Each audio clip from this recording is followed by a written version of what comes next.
need to be about keeping these commandments.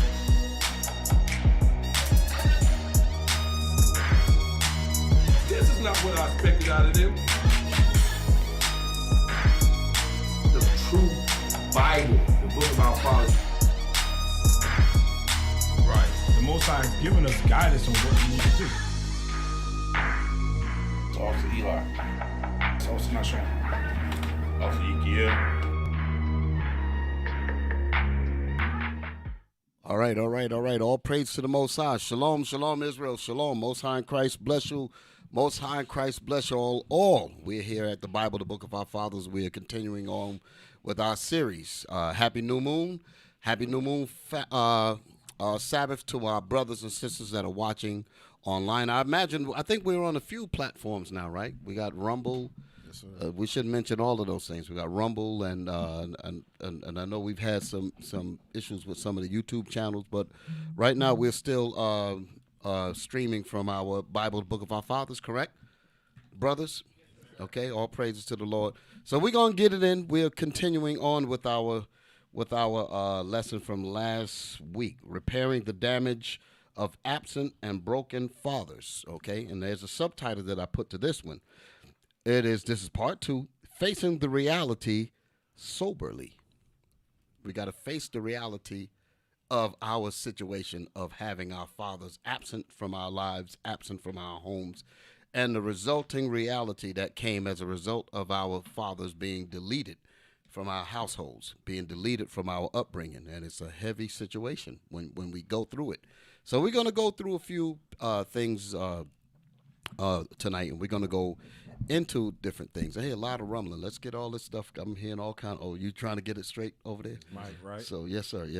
Okay, all praises. Brothers and sisters, don't mind me too much because I'm very particular when it comes to little things and sound and all that kind of stuff. I try to make things to be as perfect as they can be because our objective is to deliver a quality show to our brothers and sisters. All right. So let me just go around the room and get everybody in because we got some special stuff going on. We have our captain. I'm gonna move around. I'm gonna get everybody, and we got a lot going on this weekend. I'll just leave it like that. I'm trying to not speak too much. So I'm Bishop Yawsop. Let's get this thing going. Come on. All praises. Well, I'm gonna lean over to this brother here. Let him introduce himself. Hey, shalom, Israel. Most High in Christ bless. Captain Joel. Is that Captain Joel? That's him, Bishop. Yes, sir. You done slid under the radar. Residence. Oh, Lord have mercy. That's right. He came in the brown and the whole deal. The get down, Brown.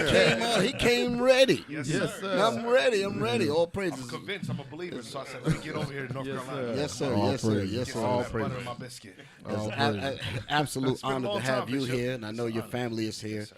Your lovely wife and children, Yes, your sir. daughters. So it's an honor to have you to come and grace us with your presence and your family's presence here in Gastonia, North Carolina. So I want to take my moment and welcome you and congratulate and thank the Most High for a safe trip.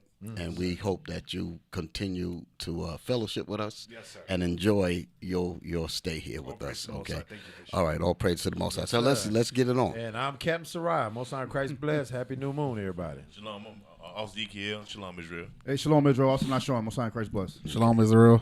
Officer Ehud. All praise to the Most High. So we're going to get it in. Last week I was talking about J. Edgar Hoover, and I had mentioned that this guy had said that Negro unity is the greatest threat to U.S. or American national security. Now, that's a hell of a statement. So we're going to talk a little bit about that. So we're going to get right into it, just trying to get my little apparatus going on here. Let's see. Go ahead. Let's deal with this thing here while I make some adjustments. Yes, sir. Israel united in Christ. We are not a hate group. We are not affiliated with any other Israelite group. Israel United in Christ is a non-violent, Bible-based movement. We do not advocate or condone any acts of violence against any race, ethnicity, or gender.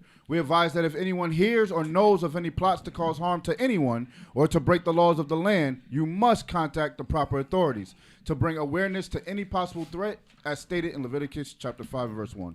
All praise to the Most High. Notice that we always have to do this, and it's rather sickening that we have to do this. I always say that we being the victims of all kinds of, on every category of violence, we're the victims. We were the ones that caught the brunt of the brutality of this racist system, and just because we said ouch, our word ouch hurt their ears. Wow. Because we said stop beating and killing us and stop raping and robbing and taking away from us the things that we have to work ourselves in spite of being robbed. Right. Here we are, here after slavery, we've lost the very soul of self. We've lost every resource that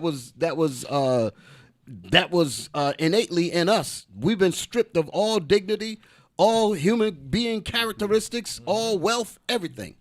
And then they say, okay, you're free to go. And then in our quote-unquote freedom, we never got compensated, no therapy, no nothing. We've just been basically released to become a Negro in society. And while we're out there, even under the umbrella of all of the destruction that they put on top of us being thoroughly robbed, when we try to even do a little bit for ourselves, we still get taxed for it, right. And we still get called a hate group, terrorists and all kinds of stuff, when we're merely just trying to just fathom up some kind of answer to the robbery that you caused us. Right. That's a hell of a deal.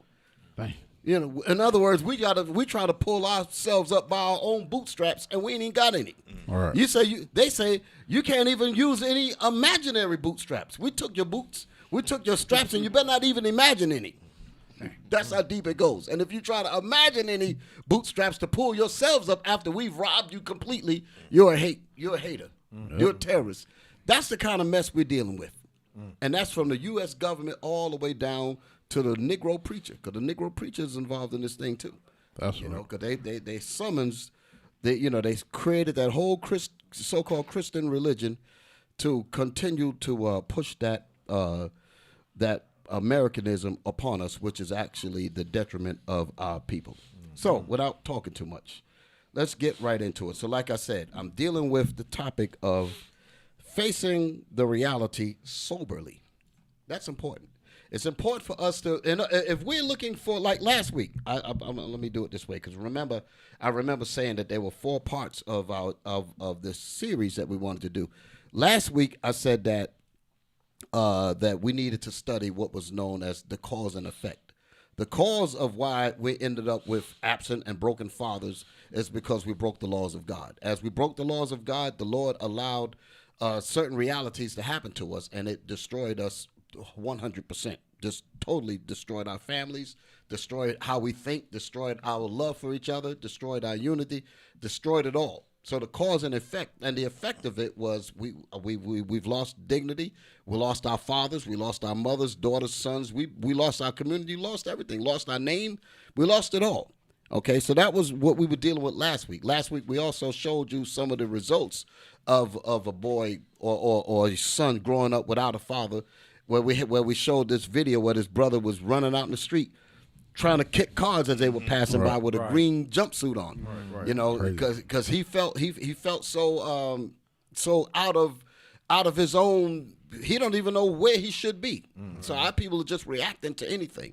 So that's the result of having no fathers. Okay. So in part 2, we're dealing with facing the reality. Now that we understand what happened, we understand the cause and effect of it. Now we have to deal with it with a sober mind. Notice I said sober. Can't deal with it drinking. Can't deal with it high. Can't deal with it with a pipe dream in your head. You got to look at the reality of what has happened to our people, and that's when you come to the scriptures and formulate a plan on getting it together. Give me one scripture while we're doing that. Yes, sir. Officer Nahshon, give me Hosea 5:15. Give me that. Hosea 5:15. We're just gonna read that, and then we're gonna get on with it. Now we got some videos and all that. I remember last week. I was talking so much, and I said I'm talking so much trying to get all these words in the mic because it's been quiet too long. So I'm gonna try to pace it a little bit now. Yes, but I'm gonna show y'all some stuff. We really gonna look at some reality soberly. Okay, so let's ride. Hosea, Come on. chapter 5 and verse 15. I will go and return to my place till they acknowledge their offense and seek my face. In their affliction, they will seek me early. In our affliction, we will seek the Lord early. We will seek the Lord early. Read it again. I will go and return to my place. This is the Lord saying. He said, "Listen, I need you. I need you to understand that I need you to focus on what I'm trying to bring you. Everything is freezing up on this phone. I'm trying to get my things going on here. Read it one more time. Come on, Captain, help me out. Take over for a second. Yeah. Well, I say this. Go ahead, read it, Officer Nahshon. Hosea chapter 5 and verse 15. I will go and return to my place till they acknowledge their offense. So just like the young man we saw in the video last week, we may play it again. He was Officer Logan used the word hyper masculine, right? Whose phone is that constantly vibrating? Hyper masculine. Okay, go ahead.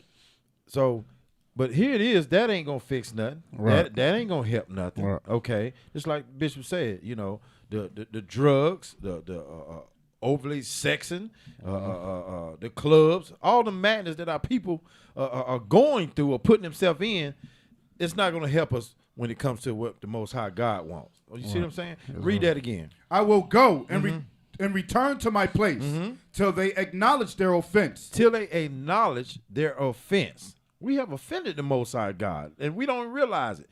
We don't even, to the point where we don't even acknowledge, even when we tell you that you have offended the Most High God. You notice that when we go out there to deal with our people, we trying to show them who they are and show them why they're in the position and the condition that they are, okay, the degenerate state that we in.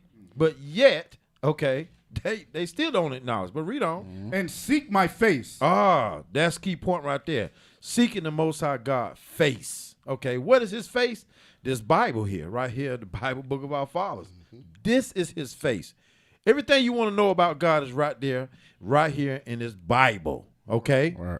Okay, read on. In their affliction, they will seek me early. See, when you saw that young man out there in his affliction, okay, he's acting out. Am I right? Right. We act out where we doing drugs. We think that's going to fix it.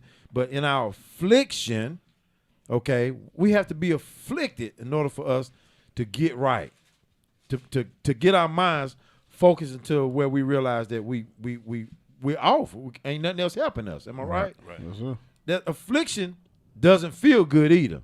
So we try to find everything else to subdue that affliction. Like I said, the drinking, the alcohol, the drugs, okay. Or even Christianity.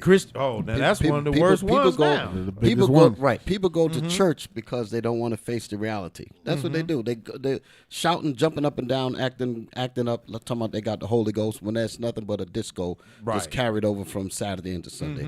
All right, let's go ahead, Bishop. Right. So like I said, we're dealing with facing the reality soberly, and that's what we need to do. We need to face these things soberly.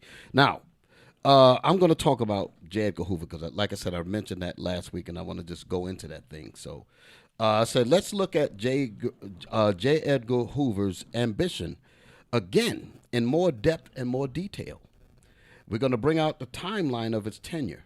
Okay, that's what we're about to show you in a minute. Okay, and he said, and the Negro unity is the single most greatest threat against U.S. national security.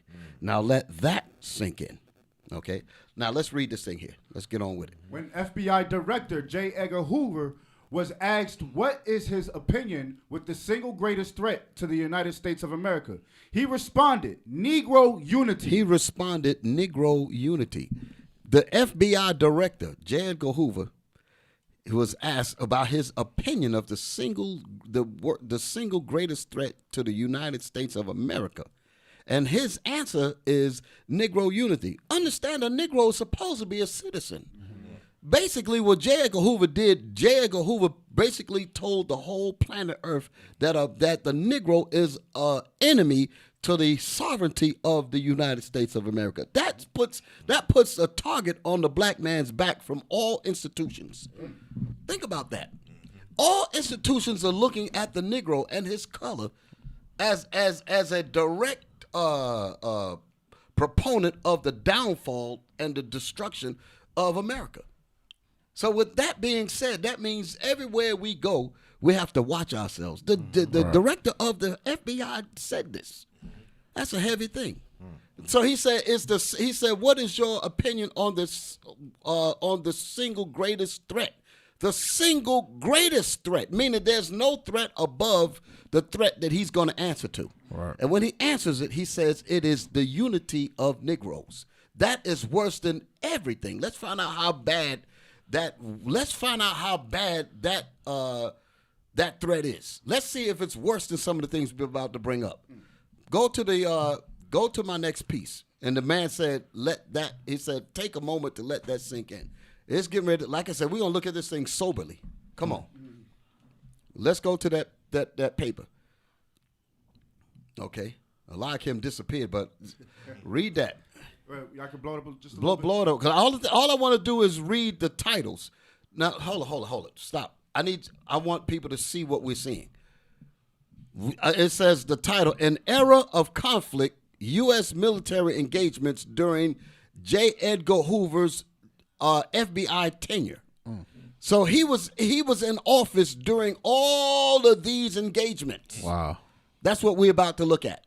Now, look at that. World War II. Yes, sir. He was in office then. World War II was talking about global conflict. Right. Global conflict. I'm talking about soldiers dying. Right. All kind of stuff going on. All over the world. All over the world. He was in office during that.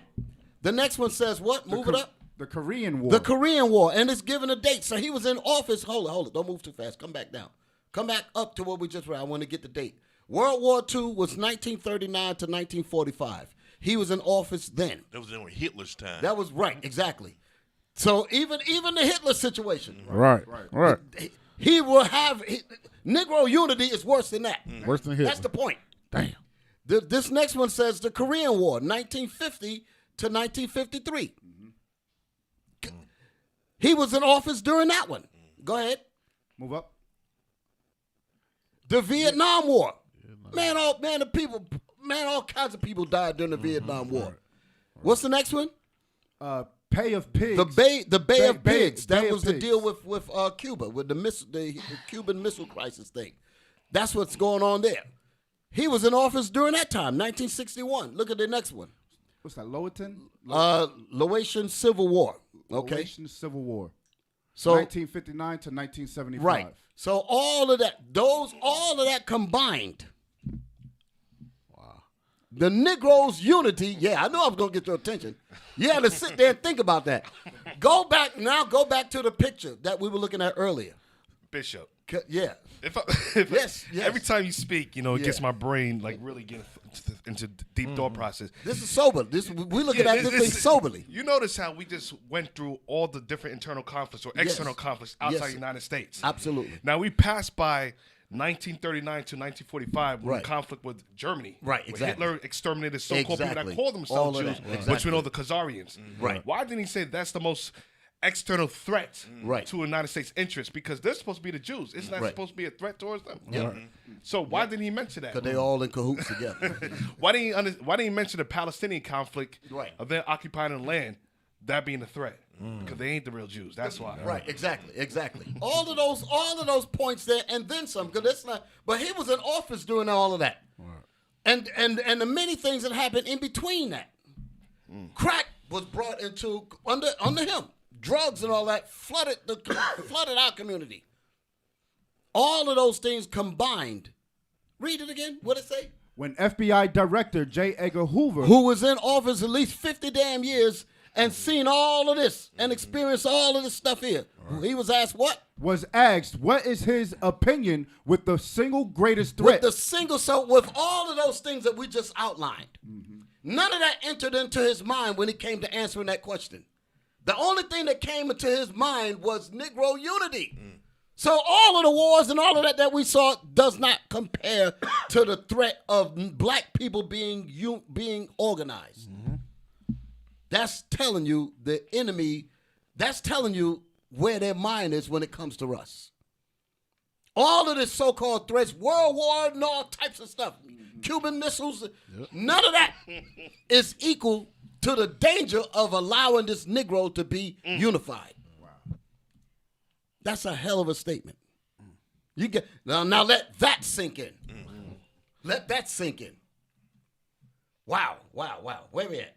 Go to let me see. I want to make sure I stay on point. What I want to make the point is that what happened to us is a progression, meaning on how we were destroyed, meaning how our community, how our families, how our fathers, how our sons and daughters got destroyed, and the unity is gone. You see? There's a video. Let's see. I put it in here. Hold on a second. Let me see. Right there. This is what I need before I go on to my next piece. So we done read all of this. I'm still dealing with J. Edgar Hoover, right? Find a point in this video that I want to show you how much of a problem the Negro unity is. In light of all what we just showed, in light of all of the wars that we just showed, all of the different things that happened in this 50-year of tenure in the FBI, all of those things do not compare to, in his mind, the threat of Negroes being unified in order. So if that's the case, imagine how they see us at Israel United in Christ. Right. Think about that. You know that we're on their desk, the black desk. I threw a word out there. The black desk was a program that was set up by the Hoover administration to monitor quote unquote black groups. It was called BD, or Black Desk, where they literally monitored black politicians, everybody, anything that was associated with with people that might be considered those that might try to bring black people up some upward mobility. It was a program. It was outside of Cointelpro. It was like an extension of Cointelpro. Now they came with BD, or what they call Black Desk, to literally monitor and subvert black men that was trying to offset the damages that was coming towards us in the community. That was actually set up by the government. It's not a mystery how in the world could crack and like I just see blue top, gold top, red top, them crack vials all over the street. There's no factory where Negroes make those. Where do those damn things come from? Those things are made and are allowed to come into the community to destroy us. Just like back in the 60s and 70s with the heroin. Yes, they exactly. Behind all that too. 100%.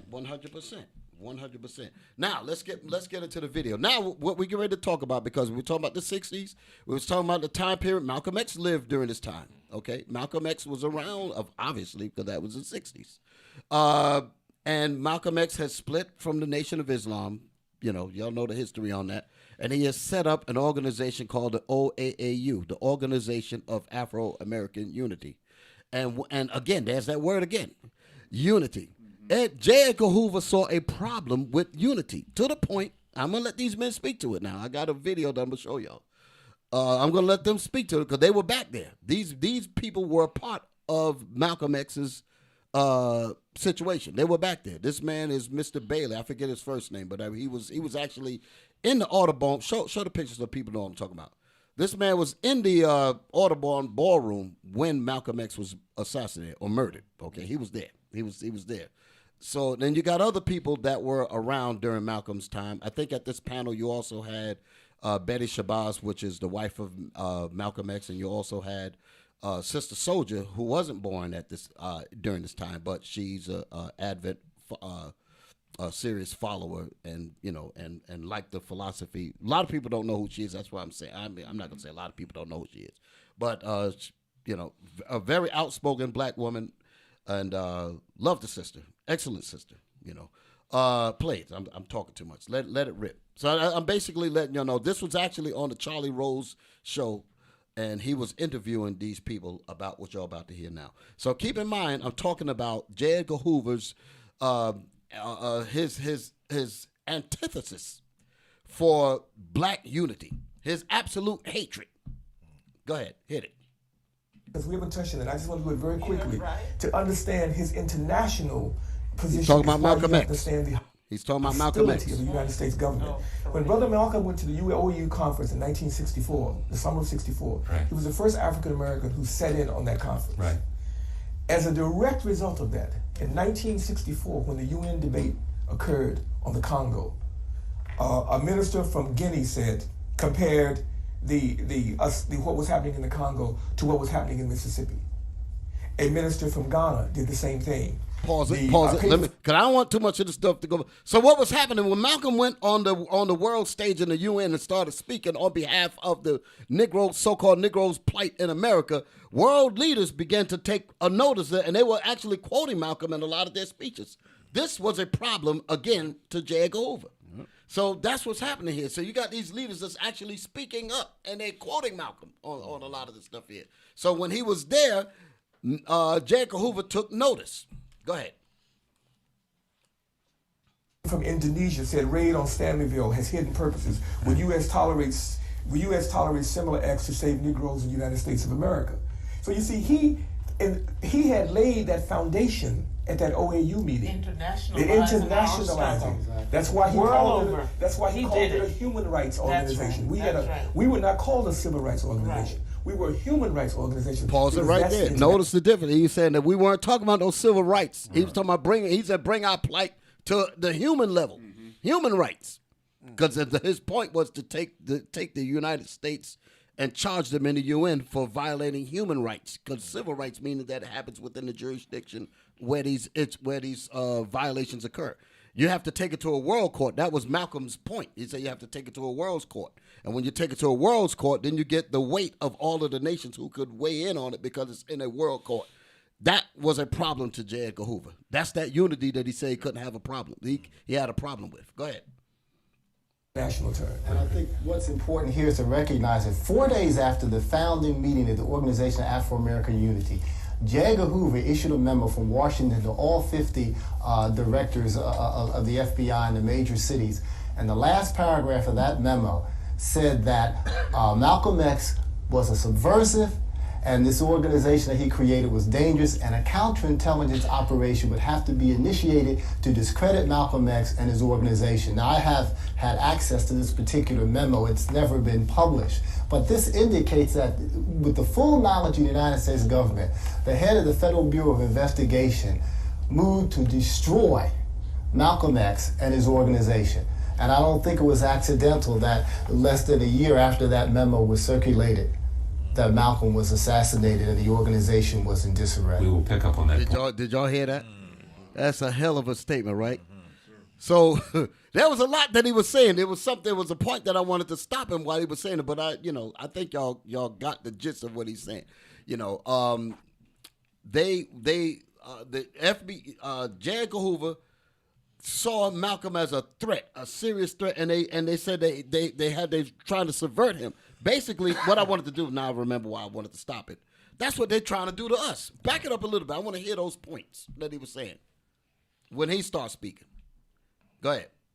Right there. Organization, because that's the international term. And I think what's important here is to recognize that 4 days after the founding meeting of the Organization of Afro-American Unity, J. Edgar Hoover issued a memo from Washington to all 50 directors of the FBI. Pause it. This is what the ADL is doing now. They're no different. This is what the Israeli project, that's what they do. This is what the SPLC is doing. They basically Cointelpro just on this side. It's basically the same objectives. To subvert, say we're a hate group, we're inciting violence, we're this, we're that. They say all of those things to, again, garner hatred for us to be attacked. That's the whole point. That's why that situation happened out there in Montana, for an example. People's minds, they're being turned to hate us. And we're supposed to be, and it's amazing, you done set up a whole system that has literally turned the American people against its quote-unquote own citizens. Right. We're not foreigners. We were born here, naturalized or whatever, born straight up supposed to be citizens, which shows you that it ain't worth the paper that it's written on. Right. Denizens, basically. You understand? But that's the reality. Again, facing reality soberly. This is exactly where we at. Exactly where we're at. Okay. You want to say something, Captain Joel? Notice how the FBI back then, under the leadership of J. Edgar Hoover, was the one that got their hands dirty and assassinated our leaders, pretty much. Absolutely. Now you notice today, the FBI, the CIA, covertly has transferred the leadership or the control of the organization on the Black Power movements, transferred to non-governmental organization under the guise of the SPLC, ADL. And they call it like private companies. Private company. That's the guise. They're, Yes. they're actually operating outside under a different name organization, saying that no, we're not. It's not an agenda behind us. This is a private organization that goes after everybody. That's the smoke screen. But absolutely. And it makes them more dangerous too. Yes, exactly. Because they go after everybody, but that's not the ultimate agenda. The agenda is to use that as a smoke screen to target the Israelites. Exactly. That's 100% proper. It even goes as far, because that same argument, this is the reason why they want the fathers cut off. Because during the time of the civil rights era, when violations was happening, this was the reason why Malcolm and Martin was having such difficulty when it came to agreeing about should we call our struggle civil rights versus human rights, because Malcolm was trying to get the point of saying, listen, these are federal crimes. If it's civil, then what the government was doing, what it said, well, we can't control the politics of Forsyth County, Georgia, for an example, or what's in Mississippi. We don't have nothing to do with that. They have to deal with that on their own. But once you graduate the struggle to human rights, then the federal government is supposed to get involved. I say that because it goes back to what you were just saying. They take their hands off of it and say, well, it's not us. It's not under our jurisdiction. It's under the private. Back then, it was basically under the local laws and all of that. And they say, we can't do anything about it because it's handled on a local level. Yes. You know. Something else. That's the diabolicalness of what we're dealing with. That's crafty counsel. That's crafty counsel. Go on. Open that door, because I don't think they ain't making no more money. I mean, making no more that blender, no more noise. Yeah. I need some air in here. Shit, I already feel it about to get hot. It's already heating up. Play the rest of that thing. Captain, you were gonna say something? No, we y'all on it. Go ahead. Major cities. And the last paragraph of that memo said that Malcolm X was a subversive, and this organization that he in other words, was IUIC is a hate group. Notice the language. Right. They said that Malcolm X is a subversive. The man was trying to stick up for black people's rights, keep us from being burned, bombed in churches, killed and lynched and all of that. That's what was happening to us. One of their members in the Los Angeles mosque got shot down, Ronald Stokes. That for no damn reason, basically. Try to blame it on something with some clothes and trying to say that there was some illegal activity. Bull crap. Go ahead, play on. Dangerous, and a counterintelligence operation would have to be initiated to discredit Malcolm. So wait. J. Edgar Hoover said that a counterintelligence program must be initiated to stop this. Why? Because if you have unity, that means fathers are going to come up. So they understood what it meant. That's why I'm saying all of this ties together. If there's no unity among men, where in the world are the fathers going to come into play at? The fathers are going to be gone. And if the fathers are gone, there goes the neighborhood. There goes the children. There goes the daughters. There goes the fathers, the sons, everything. Because there's no masculine stability that can properly guide the people. All of this was deep thinking. Deep thinking. Is that it? That was it on this? Play it. Malcolm X and his organization. Now, I have had access to this particular memo. It's never been published. But this indicates that with the full knowledge of the United States government, the head of the Federal Bureau of Investigation moved to destroy Malcolm X and his organization. And I don't think it was accidental that less than a year after that memo was circulated. Less than a year after they put that memo out to all 50 of the officers. Remember, he said it was 50 agency, 50 directors sent all out that this man has to be stopped. So again, it puts the pressure for everybody to zero in on what they consider was the number one threat, not the Bay of Pigs, not World War II, not any of the other things that he lived through, that his tenureship at J. Edgar Hoover went through. None of that. Hold on.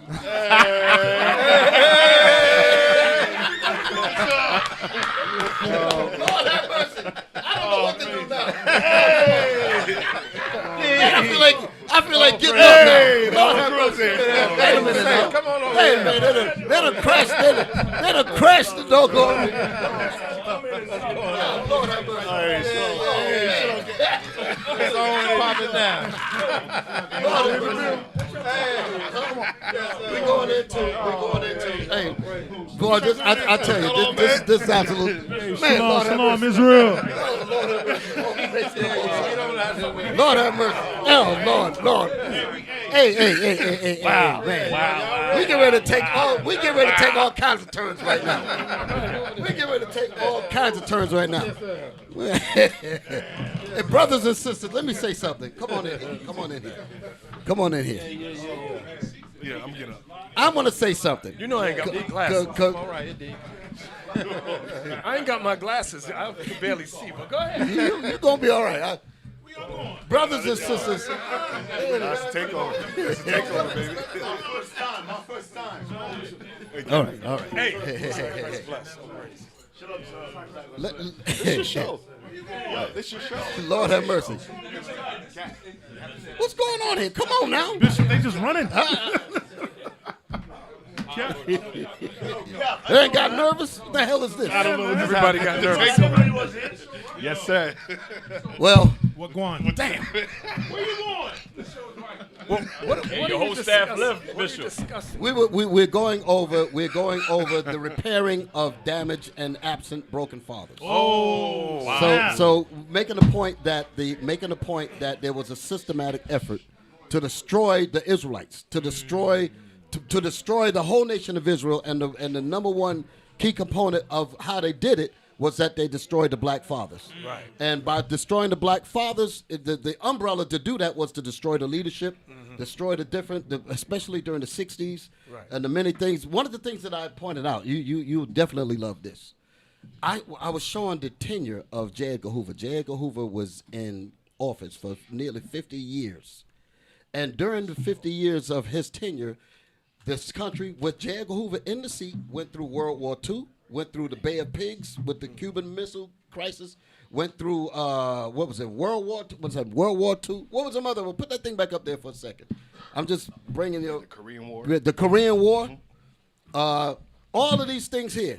And the question was asked to him, to J. Edgar Hoover, to say, well, what was the single greatest threat to the U.S. national security? And he bypassed all of this. This is it. Right. He bypassed all of this here. All of those things are less of a threat, but Negro unity is the supreme threat. Right. Exactly. So, brothers and sisters, what I wanted to say off the rip was as soon as Bishop walked in. Some of y'all may know because we talked about it before, but I wanted y'all to know that this series that we do here, this particular show, the Bible, the Book of Our Fathers, this is the man that started it, Bishop Nathaniel. All praise to the Most High. Okay, we were in New York. We was at the old school. Bishop came up with the name, came up with the concept, and the information that you hear that comes out on these programs is because it was initiated by Bishop Nathaniel, and it is. We go way back. We had a great time doing it, and I was so happy to be able to give a resurgence to the show in honor of the great work that we did back then. So this show has a lot. Now, of you made a statement. You said J. Edgar Hoover was during World War II, right? Yes. Well, prior to that, World War I was during Marcus Garvey's era, when he was trying to unify black men and black women, black families, and all of that. So when he came in office, a little homosexual self, absolutely. Right. he was definitely against that, and that's what the clip y'all was just showing about. Yep. Negro unity is the worst thing. Absolutely. Ever. Yep. You know. Yep. So basically, what we were showing, there was a group of people sitting on a panel. You had Sister Soldier. Some people might not know her, but we older folk, we know who she is. Yeah. You also had, I think his name was Peter Bailey. He was the one that was inside the Audubon room. I hope I got his first name right. I know his name was Bailey. Right. He was in the Audubon ballroom when Malcolm X was murdered, assassinated. Right. You also had Betty Shabazz, the widow of Malcolm X. Right. And you had some other brothers. There was another brother there. I think he was an aide to Malcolm X on the panel, and they were talking about the systematic warfare that was levied through the government to destroy black unity. So the brother was bringing out some points about that when Malcolm started to speak in the UN, J. Edgar Hoover took great offense to that. Right. And then he said, we must discredit him. Remember that 10-point thing? Yes. So all of that came up. But then he said a year later, within a year later, Malcolm X was killed. Damn. So that right there is the breeding ground to why the fathers are dead. Right. Why our fathers and the unity of the community is all messed up. In other words, black people cannot be organized. They cannot be unified at all. That is the like he said, is the single greatest threat to U.S. national security. That is amazing. Yep, yes, sir. The prophecy regarding our young men, if you, Captain Aryeh, if you can give me Isaiah 3 and I believe it's 5, if I'm not mistaken, about the prophecy regarding what would happen to young black men in today's time with all the lack of respect they have for the senior generation. Read that. Is that it, Cap? Yes, sir. Because you know I can't see, but go ahead. Sir, yes, sir. The book of Isaiah, chapter 3 and verse 5. And it says, and the people shall be oppressed, everyone by another, and everyone by his neighbor. The child shall behave himself proudly against the ancient. You see that? The child shall behave himself proudly against the ancient. Now, if that ain't going on today, I don't know Absolutely. when. Yeah, it is. Okay. The proud. Can you read that last piece again? Read that last statement again. Yes, sir. The child shall behave himself proudly against the That's ancient. on the part of that part got me. How did these kids come to be proud to speak against the ancients? It's because they lost the respect for fathers because the fathers were destroyed. That's right. That's a prophecy that's literally come to pass now. So go ahead, Bishop. Yeah, I'm just. Was there more on that, Cap? Yes, sir. Go ahead. The child shall behave himself proudly against the ancient, and the base against the honorable. And the base against the honorable. Go ahead. Verse 6. When a man shall take hold of his brother of the house of his father, saying, thou hast clothing. Listen to this part. Thou hast clothing, meaning you got nice clothes. Go ahead. Be thou our ruler. Be thou our ruler. Our people look at the outside. Like they'll look at a Creflo and they say, oh, you got a Louis Vuitton suit. You got a Gucci. You should be the leader, or Jamal Bryant. You should be the leader of the community. Based on not on the essence of their spirit, of their mind, but on what they're wearing. Wow. That's what's going on. And that's how society has We have lost it. Yeah, they really destroyed us as a people. Go ahead now. Go ahead. So hey, man, I'm telling you, this is what it's all. Hey, I'm telling you, I'm elated, man. I done went back 30 years. I'm telling you, But I Bishop, done went back 30 years, man. This is great. This is great. Bishop, can I say one Yes, thing? sir. Yes, sir. Yes, sir. The when you look at you see that read that verse again. The child shall Sir, let's behave. jump back up. This is the book of Isaiah, chapter 3 and verse 5. And the people shall be oppressed, every one by another, and every one by his neighbor. The child shall behave himself proudly against the ancient, and the base against the honorable. So that's also go back, Bishop, like you said. The only reason the kids that disrespect because they don't grow up under their father. The father supposed to teach them, hey, listen, you got to respect your elders. You got to do this. Today, they don't have that. Right. So it's start from the household. Right. Some people say, oh no, it's in the school. No, it start from the household. The household where there's a father, there's a mother in the household. The father is actually the one the child's supposed to fear. Right. The mother raised him, but is actually the child the one supposed to fear. So if the child fear the father, he will not go and disrespect the ancient. So it's the education is actually start from the household, from the father. Right. And right now, what we have, our biggest problem we have in the black community is there's no father in the household. Right. This is what IUIC trying to stop. Right. That's the thing. We say, you know what? This is stop with us. We stop right here, right now. And because of that, they label us Yes, a terrorist. as They a label terrorist us group. because we're going against As a their hate plans. group. Exactly. Because they said to themselves, listen, Esau, the enemy is not stupid. They're not stupid. They're thinking 100 years from now. To themselves, they say, you know what? We spend billions of dollars destroying these people. Take the fight of the house. We're not going to allow these guys to come in and teach the opposite of what we put. The money we spent, we're not going to let this guy, because they know, they say, okay, if we let this guy alone, if we don't discredit them right now, you can hang it up. You can hang it up because what they're doing, the new generation is going to grow up and say, you know what? the Israelite is right. Yes. That's what they try to prevent. Damn. Hey, go back to that video. God would since my entourage walked in. Let's go back to that video and play that clip back at the beginning where we started it at. I want everybody to be up where we was going in at. At the time that I gave you, just listen to this.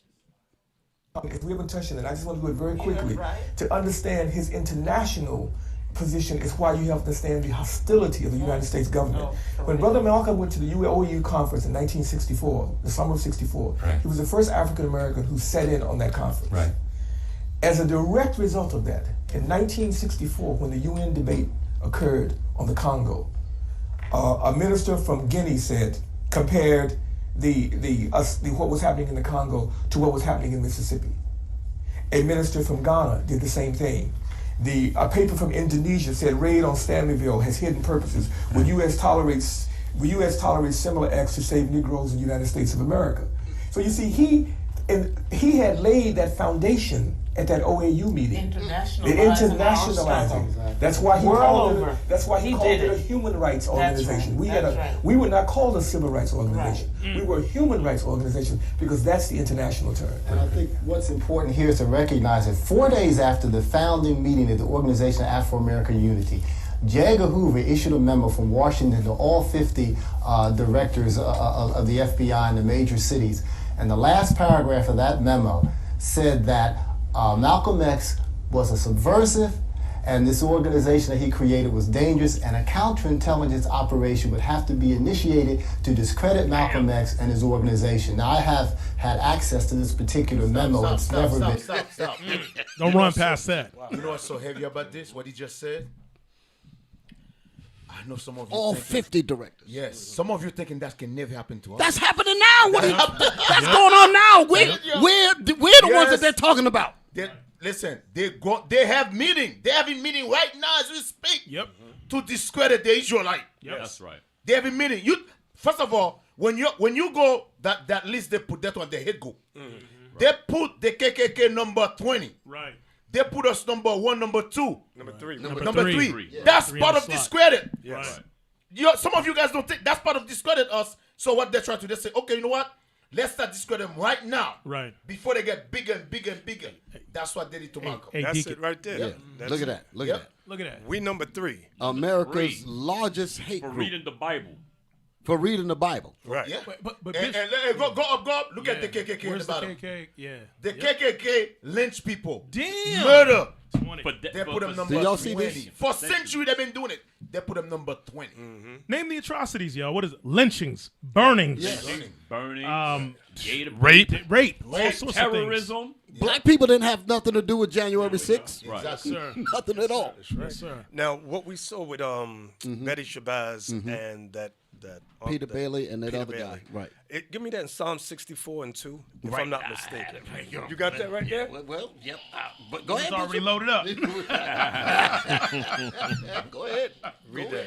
This is the book of Psalms, chapter 64, We're showing you that this is prophecy. Right. and Then and now. Yep. and verse 2. Hide me from thy secret counsel of the wicked. Read it again.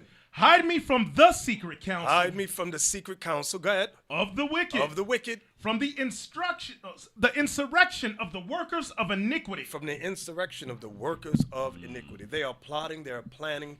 They've been plotting and planning to destroy the black family 100%. for years. With drugs. And it's becoming more and more successful until a phenomenon. That's exactly right. There it goes. The phenomenon is the Bible. The Bible. The book of our fathers. Being taught That's the right way. That's the point. That's the problem. Psalms 37 and There's more. Oh, there's on more. that Go ahead. thing Go ahead. there. Yeah, verse 3. Who wet their tongues who wet their tongues like a sword, like a sword, and bend their bows to shoot their arrows, even bitter words. They speak bitter words. They say a hate group. Slander. You talking about family, black unity? You're a hate group. That's it. That's okay. it. Now look at this one. Psalms. You get it for me. Psalms 37 is. Can you see? Yeah, I can see. I'm good. Psalms 37 and 12. Watch this, Bishop. Watch this. Oh, Lord. The wicked. Psalm 37 and 12. The wicked plotteth against the just. See that? The wicked plotteth against the just. That's what we're seeing on the show you just showed. Yep. And that's what's happening today. God. and gnasheth upon him with his teeth. Yeah, a hate group. Right. You're a hate group. Mm-hmm. That was it. That was it. Okay, go ahead. So again, this right here points to why we gave this the subtitle. The subtitle was "Facing the Reality Soberly." Yes, sir. Damn.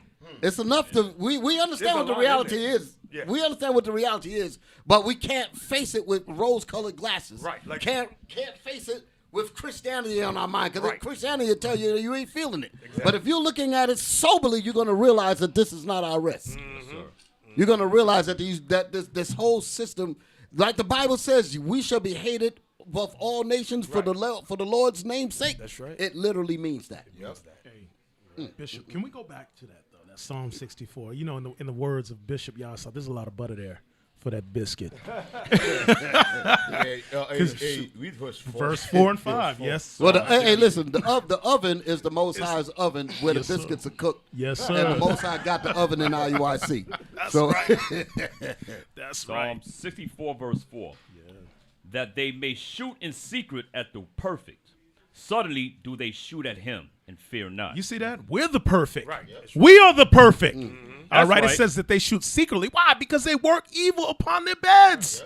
They It want to be goes- seen as they a want to be Christian seen as a state. Christian state. Read on. They encourage themselves in an evil matter.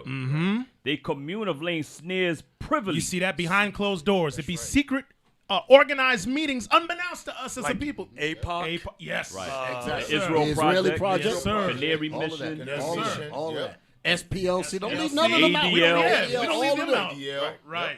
Those are Hoover boys. Yes, sir. Right. Yes, Hoover sir. boys. They say, who shall see them? And that's the arrogance of their ass. Who shall see the plots and the plans and the evil communications that we're doing to the Israelites? But in reality, Cap, they're right. Yeah. We're gonna. You Who's gonna cannot see- see you them can't without the stop this Bible. guy. Yeah. They're right. We're gonna see them. We was not. When we wasn't there, we didn't see them. Right. We the only ones that could see them. Yeah, we In don't that- can see them. In the same chapter, if I'm not mistaken, doesn't it say, I will make their own tongue to fall upon Yes, them? Yes, verse sir. 8. Verse Verse 8. eight. It's Yes, coming. sir. Verse 8. So they shall make their own tongue to fall upon themselves. Now, remember how the Cointelpro got discovered. Right, Absolutely. right. White folks broke into the They FBI did that office, thing. Right. They sure did. found all them records, and then made Man. it public. Yep. And that was the Bishop, only that's way. that's a hell of an error right there. That's a whole show in itself Yeah. because there was a lot going on during that time. Right. You had them protests that was going on all over them college, On the college and all that. campuses, right. All that, Kent State, all that was going on around that time. Now, how do we find out about APOC and Canary Mission and all that? Al Jazeera Right. sent in an undercover to sit in to and sit record in and their record asses. everything. That's the only way we know about this. Now we can bring it out in the Bible. Because people, when we say it, conspiracy theorists. Right, Exactly. right, right. Now Exactly. we got evidence and we got proof. That's right. Exactly. Wow. Hey. You still reading? You still reading on something? Now we pretty much hit it on the neck right Okay. there, Bishop. Go to Psalms. We read Psalm 64, right? Yes. I was making a point because all of what's coming out is going right in line with what we're talking about. This- you know, the destruction that happened to our families. You know, it was a progression. Right. Meaning that they thought deep. That's what Psalms was talking about. It said the thought of every one of them is deep. They think generations down the road. So they knew. They said, we get rid of their leaders, we get rid of the strong ones, and it's only going to leave women and children and weak men. Right. And they said, once we do that, then the mothers are going to basically have sons, have daughters with no fathers, and they're going to be susceptible to drugs, to different trends that's pushed out here, and we continually lose everything. Right. Just think about it. In that same time period, no fathers now. What happened to the abortion rate from 1973 skyrocketed all the way to from 1972? Just look at 20 million. Just look at the seesaw effect. Right. Fathers left.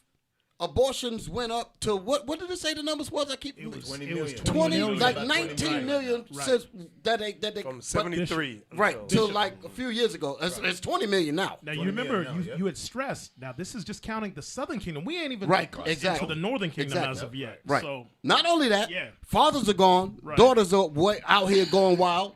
On top of that, the prison population. yes. went sky high. Yes. Went sky high. And I mean, if you watch that documentary 13, you literally see the graph in the 70s. I mean, it peaked all the way up. Yes, sir. So fathers are down, which shows you the direct correlation to why the fathers are needed. Yes. They knew to get rid of the fathers, get rid of the man, the welfare laws, all of that. That's what you call concerted. That's what you call deep thinking. They thought deep. But the phenomenon has occurred, and the trend is about to be reversed. Okay? So they ain't going to stop none of this here. But read that thing again. Read that Psalm 64, and I need the second verse, because there was something that I wanted to say. Number 2? Yes, yeah, sir. before you read it, I wanted to make a point there. I said that this was a progression. Yes, sir. Because it started off. They had a thought, the way they think.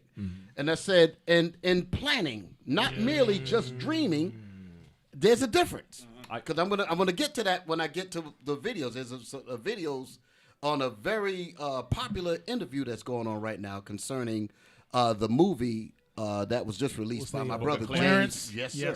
So I was watching that, and I had some points that I wanted to bring out in that thing. Yes, and I haven't even seen the movie yet, but I'm going.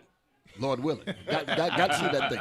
But listening to this interview, I said, this man is brilliant. You know what I'm saying? And I know he did The Harder They Fall, you know, and I like the way he think. I really do.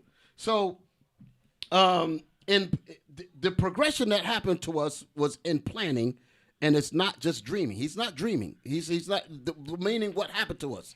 They planned it. There's a big difference between dreaming and planning. When you plan something, that means you're looking for it to come to pass. Right. If it's a dream, dreams are just an illusion. Right. And it's and it has a component of inherent failure, because it can come to pass or it might not come to pass. So there's a difference there. A dream is just a wish with no plan of action. Right. No Exactly. action. Right. These are the things that I want to get to. Yes, so I was making a point about being that it was planned. This is how we end up being destroyed, and the point to understand that it was a concerted effort, an agreement effort. Now, Psalm 64, verse 2. I'm going to hit a couple of these scriptures, and I'm going to get into my next video. Psalm 64, verse 2. That's all I want right now. Hide me from the secret counsel of the wicked. The secret counsel. See, sometimes we got to dig into those words. Secret counsel. What is that talking about? Give me Psalms 83, verse 3. The book of Psalms, chapter 83, verse 3. Secret counsel. They have taken crafty counsel. Crafty counsel means counsel that everybody don't know about.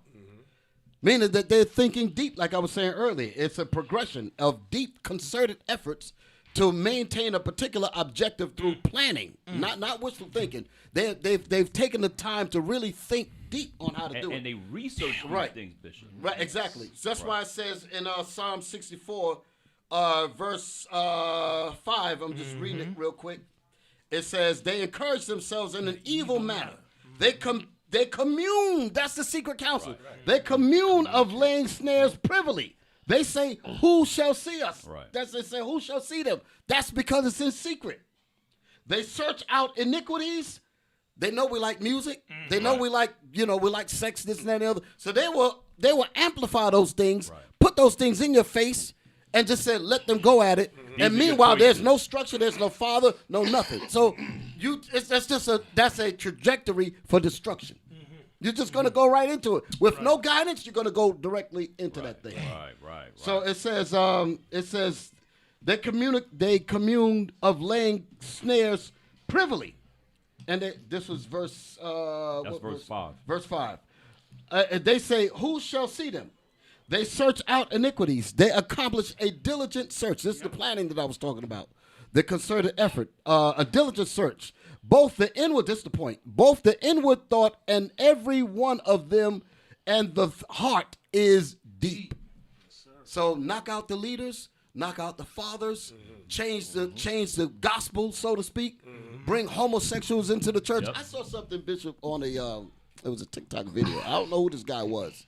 He said that the Christianity church have found a way to cause, he said, to cause us to follow something that RuPaul couldn't get us to do. Damn. Yes, I saw that. Yeah. RuPaul was about trying to get us to follow drag. And we wasn't. We was not going with it. Not They at said, all. "Well, we're gonna do better than that. We're gonna get that movie make guy, the niggas laugh. Tyler, right, and let him go to the churches because the churches won't correct him. Right.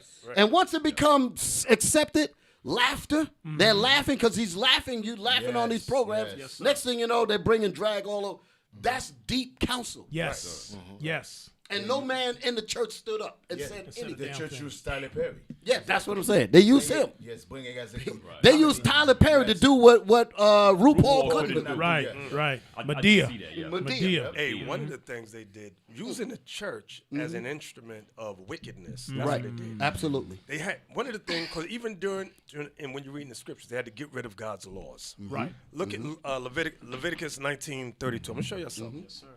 Leviticus 19:32. Here's one basic law that is never taught in the black household or church. The book of Leviticus, chapter 19, verse 32. Thou shalt rise up before the hoary head and honor the face of the old man. Respect Yes, and sir. honor. Was that it? No, sir. Go ahead. And fear thy God. I am the Lord. So that's never been taught now. So now you got the disrespect like we were talking about earlier. Exactly, Now look exactly. what happened during the time of Christ. Luke 7:31. Look what happened to the man. The white man has searched these things out and said, we can do the same thing on a greater level. Watch what happened to the black man. Luke chapter 7, verse 31. And the Lord said, whereunto then shall I liken the men of this generation? And to what are they like? They are like unto children sitting in the marketplace and calling one to another and saying, we have piped unto you, and ye have not danced. So that's all I wanted. So they're like children. Christ said the men of his generation were like children. That's the same generation now. Yes, sir. Grown men. Look at the athletes. Yep. Yes. Those are grown. Those are boys. boys. Grown Children. adult boys. Grown That's what we adult got. boys. Right. Damn. Damn. That's what's happening. But you know what? What y'all say? Damn, Bishop. Damn, what y'all said is so heavy, Bishop. Can we jump back to Psalms? Going right back what we had in Psalms, the 64th chapter. Look at Psalms 37 and verse. Start at 12. You said Psalms 37? Yes, sir. Because it was a key point you said, Bishop Yasai, which is heavy. It may have went over the heads. Psalms chapter 37, verse 12. The wicked plotteth against the just. We are the just. Those that stand firmly. Why does my mic sound like that? Those that stand firmly on the laws of God. They're against us. Read on. Tighten it up because it's moving away from you. You got to stay on top. And gnasheth upon him with his teeth. Gosh damn, I can't stand these niggas. Come on. Like, yo, what's it? Did somebody walk in the room? Go ahead, brother. You know I gotta emphasize. Verse 13. That's the mentality. They can't stand our guts. Come on. The Lord shall laugh at him. What did God say he gonna do? The Lord shall laugh at him. Come on. For he seeth that his day is coming. That destruction of this damn devil is coming. It is coming to fruition, as you say, Bishop Yawasab. As we go out and teach our brothers and sisters who they truly are, the angels are activated. Read on.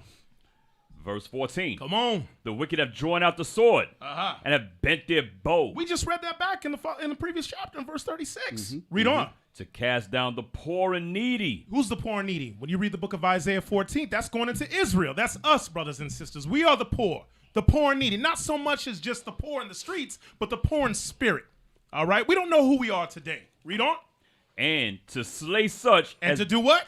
And to slay such as be of upright conversation. We are of upright conversation. The things that we speak on our own words. We bring forth the solutions to fix a broken and a degenerate ass, how would you say that, nation of people. It's a bad, it's a demonic system. So they're against us. How the hell are we number 3 on the damn list here? When all we do is bring forth the Bible.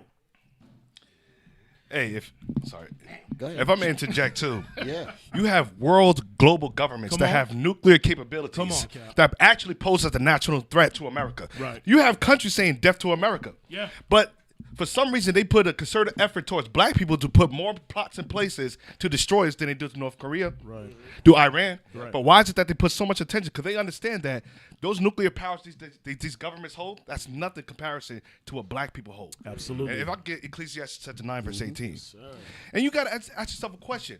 They have control of our families. They have control of our assets. They have control of our bodies. They have control of our education. They control every aspect about our people, and we can't even fight. And we're the docile people. You don't see us saying death to America. You don't see overthrow top of the government. All we want to do is be left alone, take care of our children, raise our families up, and just live peacefully. But what is it about the Israelites that they're so afraid of?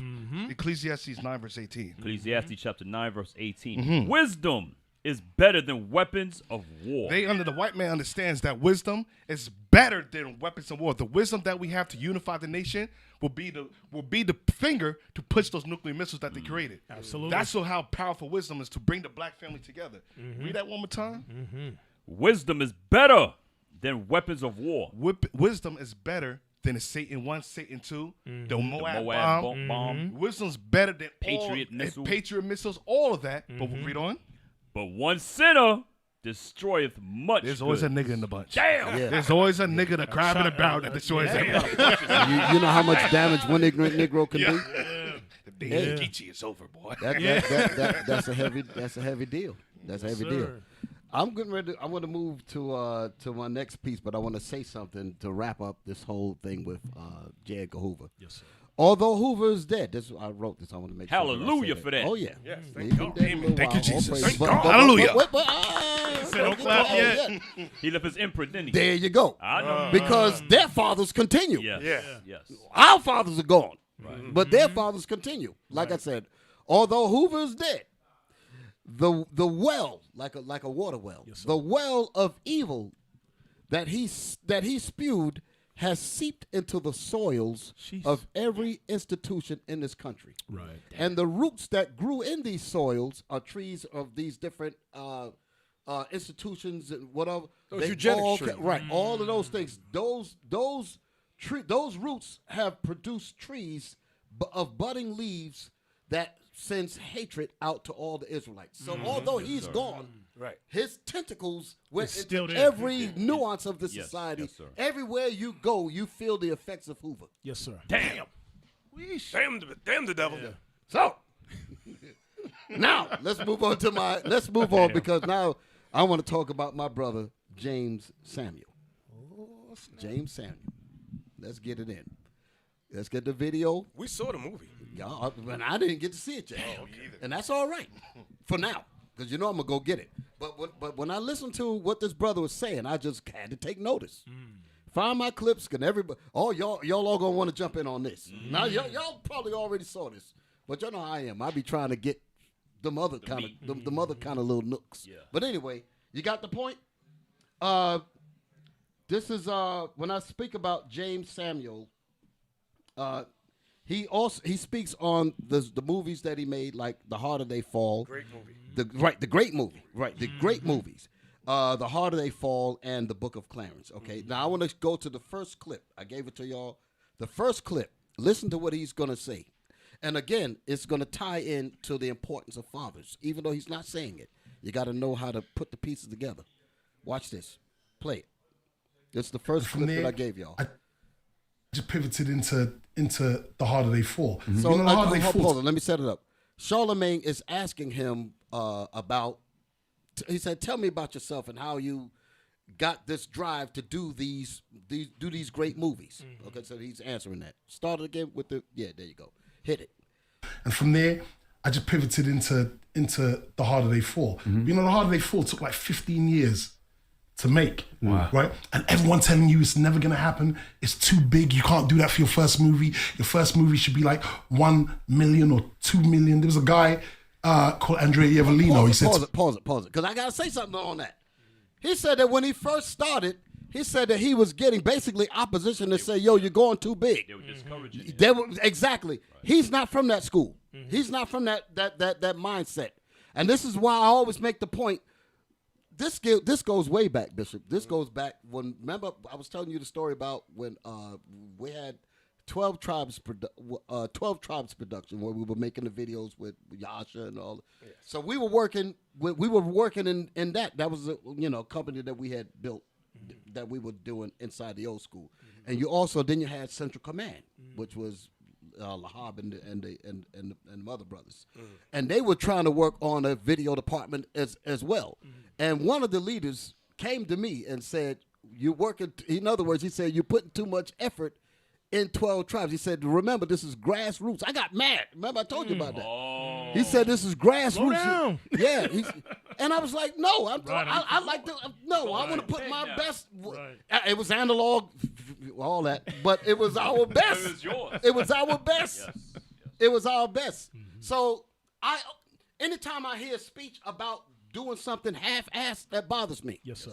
Because I know that we are a great people, and we should never succumb to mediocre, Lackluster half-assed. ass. No. Yes, We are the jewels of God, and we need to carry ourselves that way. Right. Always stand up for that. What Yes, he sir. mentioned about they gave him hell about producing The Harder They Fall. Yes, sir. He found historical great black men and women like Nat Love, Bash the Reeves, Cowboys, Rufus Buck, Cherokee Bill, and others. Although they were at different time periods, Yes, they sir. gave the white men hell. That's Yes. He said, "I want to put all them them- together." That was brilliant. and they was furious. They were about mad as everything. hell. Yes. That's to show you that Esau don't let up, because he did the same thing with Melvin Van Peebles and Posse. There you go. Damn. He did the exact same Yes, thing. he Talking did. about it was sprawling. Yes. I remember some of the garbage that they said about that brother Yep. and making them films. So they always was against brothers that thought like this here. Right. And for the younger listener, that's Mario Van Peebles' father. Right. Check it out. Yes, Yeah, sir. Very heavy. Absolutely. Very heavy. So let's play on in that clip. Let's get that thing rolling.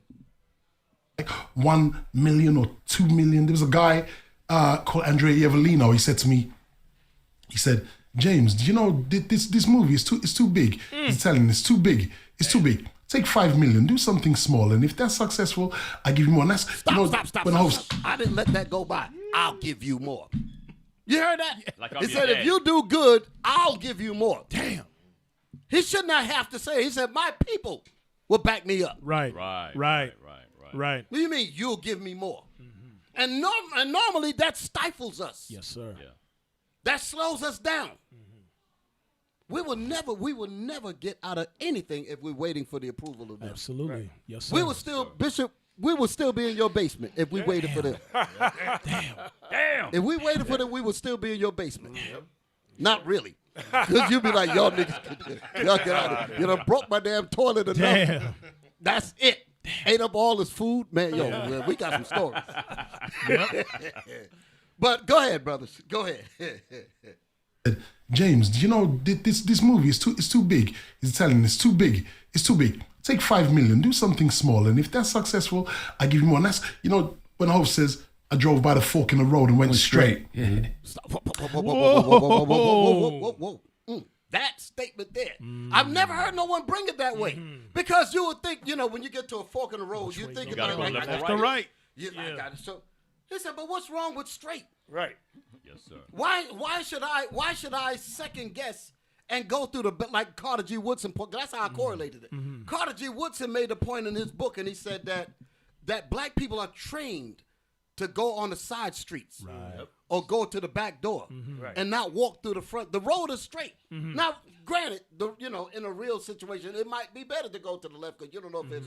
But the point that he's making is about how we think. Right. Why can't we stay on Why track? can't we stay on track? He said, why are you giving me a choice Right. to do a movie for $2 million when I want to do it for $30 million? And why do I have to take your choice? There you Exactly. go. Know what your choice Exactly. is. There you go. That's Choose the my point. choice. And my There you choice is go. to go straight. Man, when I heard this, I said, this brother, I ain't never heard nobody talk about that fork in the road like this. And instantly, it was on point. Go ahead, man. Go ahead. When Hope says, "I drove by the fork in the road and went straight," I looked at this guy. All right, shall I take that 5 mil? Nah, man, my first movie is The Harder They Fall. I have to tell people that 1 in 4 cowboys was black. The name cowboy came from us. Yep. They call us cowboys. White people were called cowhands. I just had a mission with that movie. And I never took it. And I went straight and I made The Harder They Fall. Literally a couple years later, I made The Harder They Fall for $90 million budget. Wow. Right? A $90 million budget. My debut movie. So I'm physical. I'm the physical personification of the fact that, you can fly. Like it's in us. And when you're on a mission, when you have something to say, people are always going to tell you not to say it. There it is. Stop, You know what I mean? stop. It is. I'm go right back to it right again. there. It is. You got to know how to. You got to look at what people say sometimes, because some people say stuff of real importance, and look at some of the things that we're doing. Like for an example, Bishop, you came up with those superheroes. You heard him. He said we can fly. That's the thinking. Why can't we project ourselves that way? Right. Why can't we see ourselves not mediocre, not falling within your particular standard? Why we got to succumb to the circumference of where you say that we need to be? Right. We can be greater than who are you that we got to limit ourselves to your expectations? Hey, Bishop, you know I was looking at that when Malcolm X's teacher did that to him. And he was like, I want to be a lawyer. And she said, no. You need to be a carpenter. Not saying that we don't need that. Right. However, that's not something that they would say to the Esau. Right. But for us, non-Negro, be a trash man. Right. Doctor is not on your level. A lawyer is not on your level. So just to your point, sir. We can't even ride a horse in Passover. Exactly. Damn! There you go. That's an example. That's Damn! a horse that we had to rent back there. Damn. We can't even rent a horse. I'm glad you brought that up, Bishop, because just this past week on Clubhouse, they were complaining about you riding that damn horse still. Wow. Damn. This was complaining about you riding that horse just this past week. Wow. Hey, wait until they see us in the chariots. Yeah, exactly. Yeah. Let you complain then. Yeah, exactly. This is sad. You know this is sad, right? But sad. right. That's how low we become, bro. Exactly. Yes, sir. Exactly. This is sad. But again, this is the reason why vision is so important. We had to say the hell with those small-minded antics and all of that. Right. Bishop drew those figures out. I remember the very first one that he did. And now the art is off the chain. Right. And that's good. Yes. That's good. You have to see that. You have to put an image of yourself to aspire to it. Don't let other people limit you. Nobody else do that with them. Right. They Yes, got all sir. kinds of Superman and all Yep. of this. Yep. Right. What the hell is this? Stolen. Yeah, exactly. We're the real Superman. That's exactly right. That's like Esau trying to say that the lion's not the king of the jungle. Right. The lion doesn't listen to opinions of other. Right. The lion's Right. with the Tear your attitude. ass The up. lion says, I'm the king of the jungle. I don't care how big a lion, a tiger is, or Damn any right. other animal. I'm with that type of mentality. Or we don't listen to the opinions of sheep. That's Right. right. There We you do go. lion things. There you go. That's right. Exactly. go. Exactly. Damn. Play on in that thing, man. What? We're at 312. Go on. Always going to tell you not to say it or come out with reasons why you shouldn't say it, but you have to say it, man. You have to stand by your guns. You're an artist. You have something to say. You have to, you have to keep the fight alive. There's a lot in that statement there when he's talking about being an artist. Okay, most of us grew up in New York, right? A lot of us. I remember the era of the graffiti on the trains. Now, people might don't see where I'm going with this. But he's saying that we have to be a people that have to put it out there. That's the reason why when we teach the way we teach, because we have to speak up against the silence. Yes, sir. This society has taught us to be boiled down. Don't speak loud. Don't Keep your head down. Keep your head down. That kind of stuff. I had to struggle through that coming up. Yes, You understand? Because that's what they really put out here for us. Okay, so like I was saying, the point that he's making about being an artist, coming up in New York, the Bronx, and all of that. When the rap thing came out, Hip-hop, remember how the brothers would graffiti on Oh, the yeah. train? It was Yeah, everywhere. That was an art. That was a form of expression. Right. They would tag up the trains. Yep. You had the red You red couldn't what they avoid call it. the red Yep. bird Yep. trains. Then they had some white ones. Who, You love that. when that white one came, you up. Hey, it was a full canvas. Love Right. that. That was Yeah. so. But my point is, brothers would tag it up with big names and all of that. And like when the trains go, when it's riding, that's my name being see me pronounced. ride. Right, That's right. who I am. That's I'm me bigger right there. than just It's- me being in the it's- ghetto. That's who I am. And That's us again trying to speak out against Yes, the sir. silence. Yes, sir. sir. That's So how we say that. even the music, when we do the music with the rap and all of that, Yes, and sir. the echo chambers, like they'll say be your name like DJ Rock. Yeah. And it had that. See. That's me right there. Hey, You man. understand? So that's the way it's like, yo, notice me. Look at me. Right. Yeah. That's Esau understood that that's exactly the Right. reason why he went to turn that against us. Yes, sir. So Okay. when we go out and teach, and our own people, Yes. especially Christians, say, y'all are too loud. Yes. Why don't y'all lower your voices? Why do you got to be so boisterous when you teach? Why are you using those scriptures? What's wrong with the love-only scripture? It's the same mentality that James Samuels taught. Damn. Wow. Why don't you go let Hey, not only what Bishop just said is super high because he's going to address that. He's going to address that. Oh, man. He's going to address that. So, man, I tell you, we cooking with all kind of gas. Play on in that thing. Artist, you have something to say. You have to, you have to keep the fight alive, and also we're gods. You know what I mean? We're gods, man. I watched Django, and it's a good movie. We're called niggas 110 times in a 2-hour space, and that gets a pass. Yeah, that gets a pass. Right. Nobody blinks an eye. Right. Nothing wrong. Go with ahead. it. Nope. Ain't niggas, man. We're gods. He said we ain't niggas. But that gets a pass. But when we want to say that we can fly, when we want to do different things, we're crazy. They try to quell, they try to calm us down to not say anything. That comes from somewhere. First of all, the fathers are gone, so there ain't no real men speaking up. That's why when you see brothers like this or us, sometimes it'd be like we're unicorns because you don't really get to see us. Right. You don't really get to see these kind of men that stand and speak like this here, and that's This is what we're up against. But we gonna move on because I'm still gonna get. We're gonna get to my point. No. But that's because the point about what he said about speaking up. We about to address that. Yes, sir. Give me. So you got the next clip. Right on. What we gonna speak about now is dreams versus plan of action. Now with this, we're still gonna deal with the point that we just made about being silenced. Okay. Hit it. Why we do end up having such a love for music and film is black people love storytelling. Yes. Any way we can tell our story, we tend to gravitate towards. What's the best vehicle to tell our story? Exactly. Like we love storytelling, and I think because we've had so much taken away from us, Charlamagne, we've had so much. We have so much barriers put in front of us. Like we could do this, but we can't do that. So we like to dream. But then there's people like us that show that they're not actually dreams. I was saying that I believe like a few hundred years ago, someone changed the word plans, aims, and intentions into dreams. And the moment we embrace that word dream, we embrace the word failure. That's my Stop. You heard the slickness in that. Yes. Took out the word hope. Took out the word. What was the words that he said? I wrote it down. Plans. Plans. I think he said aim. Did he say aim? He said aims, and it was another one with an I. Run it back. Again. I wrote it down. I don't know why my eyes. I think it was intentions. Intentions. That was it. Intentions. These things involve work. That's my point.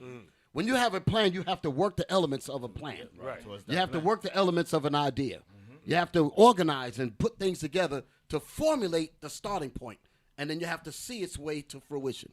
That's vision. You know what's heavy about that? Because he used that in the film. Wow. When you look at the Book of Clarence, there's two things. There's one guy that's very articulate in his speech, right? And he says he never uses derogatory terms when it comes to black people. Then he sees Christ and the apostles, right? And he goes, nigga. Damn. He couldn't believe it. Now there's another scene talking about the change of words from plans to dreams. Goals, aims to dreams. Right. In the film, in the movie, Clarence says, they ask Clarence, do you believe in Jesus? He says, no. I don't believe. He says knowledge is greater than belief. And at the end of the film, I don't want to spoil it. Bishop. I'm sorry, but they ask him at the very end. They say, listen, I'm gonna ask you again. Do you believe? He says, no. I know. Right. Oh, that was some heavy stuff. Yeah. Wow. That's way. That goes. I gotta see it. They watching us. Yeah. What that means is that, like, when people talk about faith. Yes, sir. Faith without works is dead. Right. That's the point that the brother's saying. Yes, sir. You can say, I believe, but if you don't put any works behind it, your faith is you just say you believe him, but there's no action to it. That's the point that he's saying. But when you put works and dedication behind it, that's when. That's your intention. Like for an example, like I quote often, I talk about this movie, Charlton Heston, The Ten Commandments, and there was a scene in there where the Pharaoh was concerned about the deliverer. Yes. So he was talking with some of his men, and he said, "Well, tell me more about this." The Pharaoh was asking, I guess I forget the guy. It was asking him about this deliverer.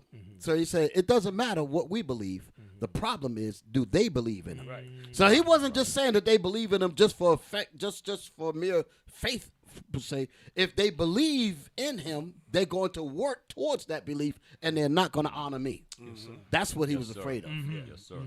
That's the point. Damn. And you see movies like that, Bishop, what you just said, I haven't seen it yet. What you just said, you see movies like that, the only way they will let them out is like you see how they turn them into a comedy. Yes. People don't know.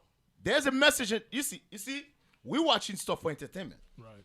Esau's not stupid. Right. There's a message in everything. Right. And they put it in there because they think black people's not going to catch it. Right. The reason we catch it because of this. Yeah. Right. That's the problem. Yeah, that's the problem.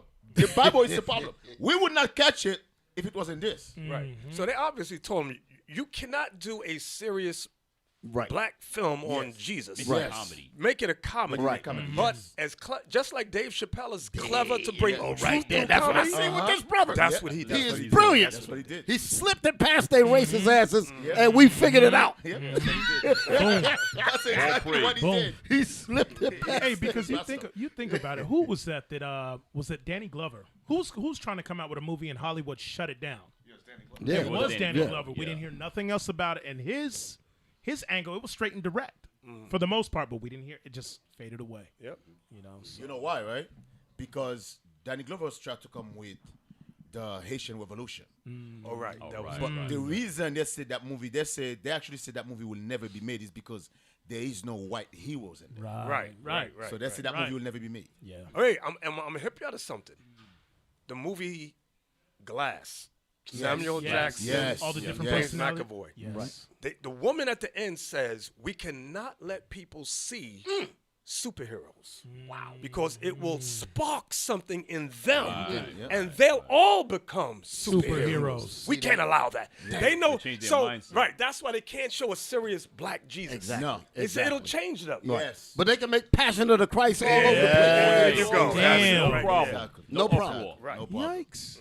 Because I think they also did that on a is it the Adult Swim where they made Jesus a comedy? Yes, he had the like Jake a brother. weave Yep. on, he's drinking, Black he's Jesus. drunk and all that. You know what I mean? Everything has to be a joke without for it to be public. Right. You know? But it's Anything okay though. Serious? But Cap, it's okay. Most are going to use it. Right. Absolutely. Many people probably thought that this movie was on that what you were saying, like a joke and all of that. Because I've heard those the kinds of trailers like that. Right. Yeah. And again, Esau said, they A lot of black Christians did commentaries condemning the movie, and they never saw the movie. Right. Just Damn, in black coming on to Jesus alone, they condemned it. I'm ready for that now. I want to see it. I'm Yeah. giving deal with that right. Wait, Bishop, did they show black Jesus' face in the film? Bishop Yes. looked at me. Oh, they did? Okay. Okay. Bishop, when you just said that, I just got Okay. so excited because there's a scene. We get ready to deal with that. We get ready to deal with that about the doggone Christians. Good. We get ready to deal with it. Man, roll on. There's people like us that show that they're not actually dreams. You know, I was saying that I believe like a few hundred years ago, someone changed the word plans, aims, and intentions into dreams. And the moment we embrace that word dream, we embrace the word failure. That's my dream car, my dream house, my dream job, my dream. You show me a dreamer, I'll show you a person who's going to fail. You can't chase a dream. You're sleeping when you have them. But these aims, these plans, these intentions, we're awake when we have them, right? We're awake, man. I want to be the number one. I'm speaking to a best-selling author. I remember. Is that the end of the spot? Okay, make sure y'all keep the times going. Keep the times up. That was that. Okay, there's still more. Okay, go ahead. Back in the day, you be watching The Breakfast Club before podcasts as your best TV show. And you're like, isn't this a radio show? But you be watching it every day as a TV show, right? All of the things all of the grounds you travel and all of the barriers you break, none of them are dreams. They're aims, they're plans. Hold it. Damn. That's what happened here. all of the barriers that we broke sir. at IUIC. We had some serious barriers. Oh, yes. We went through some stuff. That did not come because we dreamt. Right. They had to put some real effort behind that. Real organization, real calling on the Most High, fasting, praying, studying, all of that, teaching, all of those. And we had to work all of those areas to get past those impediments that would have stopped us. God said dreams lift up fools. Yeah, there you go. Sir. Cannot change Damn. Read on. Barriers you break. None of them are dreams. Their aims, their plans, their intentions, all of these things are real. But, being black, we're constantly told we can't have them, we can't attain them, and we can't do them. Me and Hoover speak about this. We are constantly told that we can't plan, we can't build. You can't. They say it's unrealistic. Just like when the brothers made the movies. Right. They said this is not realistic. Then they would tell us that. That kills your aspiration, like you was bringing about Malcolm X and all of that. So you're conditioned. Absolutely. This is a conditioning factor. Can I, real quick, Yes, Bishop, sir. on that for time's sake? Going back to what you said about IUIC, Proverbs 29. I'm sorry. Lord of mercy. Go ahead, man. Because we're going to be all right in a minute. Bishop said, what the hell's going on here? Oh, man. We're looking at the preview. Brothers and sisters, we're looking at the preview screen, and brothers and sisters don't know what's going on over here. But y'all going to be all right. Go ahead. Just in short, Proverbs 29 and verse 18. Proverbs 29, verse 18. We just want that top part there. Where there is no vision. Where there is no vision. The people perish. It didn't say a dream. It said a vision. You got to see this thing. You got to see it, and with faith. Faith in the Most High God that this thing will come to pass. But because it's already written from the beginning to the end that it's going to happen. Right. Whether you're on the train or you're not. So what do they say? Like you said, Bishop, dreams lift up fools. Okay. Finish that out. But he that keepeth the law, happy is he. Just to that point back, Bishop, of what you said. Right. It's you know what I find so amazing? They said we're a bunch of nobodies. That's what they say, right? They say we're a bunch of, but why you pay attention to a bunch of nobodies? Right. Why you spend billions upon billion of dollars to destroy in a bunch of nobodies? To hide the truth from a bunch of nobodies. But they know, because they know we're not the nobodies. Exactly. But they want us to believe we are the nobodies. We are nobodies. That's the point. Absolutely. Yep. That's the point. Back to the other video that we were looking at. Not the thing that we can ready to come to what y'all just showed. But go back. I want to get the last few seconds of what he's saying. I want to make sure I line it up with what I'm about to play. Yeah, start about right there. I want to get the statements of what he was making towards the end when we stopped the clip. Go ahead. All of these things are real. But, being black, we're constantly told we can't have them. We can't attain. Stop. So we're constantly told to shut up. We're constantly being silenced. We're constantly being stifled. We're constantly being shut down. That goes into that scripture. Give me that in Proverbs. I got it marked down later in my lesson, but I need it now. Proverbs 13 and 12. When you're constantly what's the word? Stifled. Hope. And not allowed to express, like I was talking about the people in the ghetto. Yes, sir. Right. When the brothers was rapping in the ghetto and all that was an outlet to the oppression. That was an outlet to the garbage on the streets. I mean, coming up in the 70s in New York, you seen what them streets look like. I mean, watch Superfly if you want to get an example of what the streets look like. I mean, garbage and bottles and old mattresses and all that stuff in this. It was horrible. It was war zone. It was man. Like that's a bomb hit. So the brothers then was like, yo, we need an answer for this. Yes, we need to sir. speak about this. Broken glass everywhere. People pissing on the stands. You know that. Just You don't remember that? care. Those records. Right. I shouldn't mention that, but y'all dig it. You know. It was. But that's what it was. What he saw. That's Right. what it was. So, Yes, sir. Verse 12. Yes, Proverbs read that. 13, verse 12. Hope deferred maketh the heart sick. Hope deferred. Our young men with no fathers. When we as men, when we are born, there is an innate spirit in us to have hope, to have dreams, to be able to plan, to envision, to architect, Yes, sir. to have the ability to see where you want to be. Men are rulers. Men are supposed to be dominants. That's what it's supposed to be. I'm supposed to be able to plan my city. I'm supposed to be able to plan how things are going. Whenever we as men can't realize that, that inability to be able to do that begins to eat you up inside like a cancer. Because you want to, but when you can't do it, it drives your mind crazy. It drives you sick because you want to do those things. You want to be able to. And when you want to be able to do it and then you can't, that inner voice constantly comes up and says, why can't you do like so-and-so? How come you can't do like these people? And you begin to ask yourself, is it really something wrong with me? And all of that creates turmoil. Creates like a volcanic ash in your spirit, and it'll drive you crazy. So you have to have that outlet to be able to say, look, damn it, this is what, do, boom, you want to be able to hit it. But when you can't do that, it makes you crazy. Read that.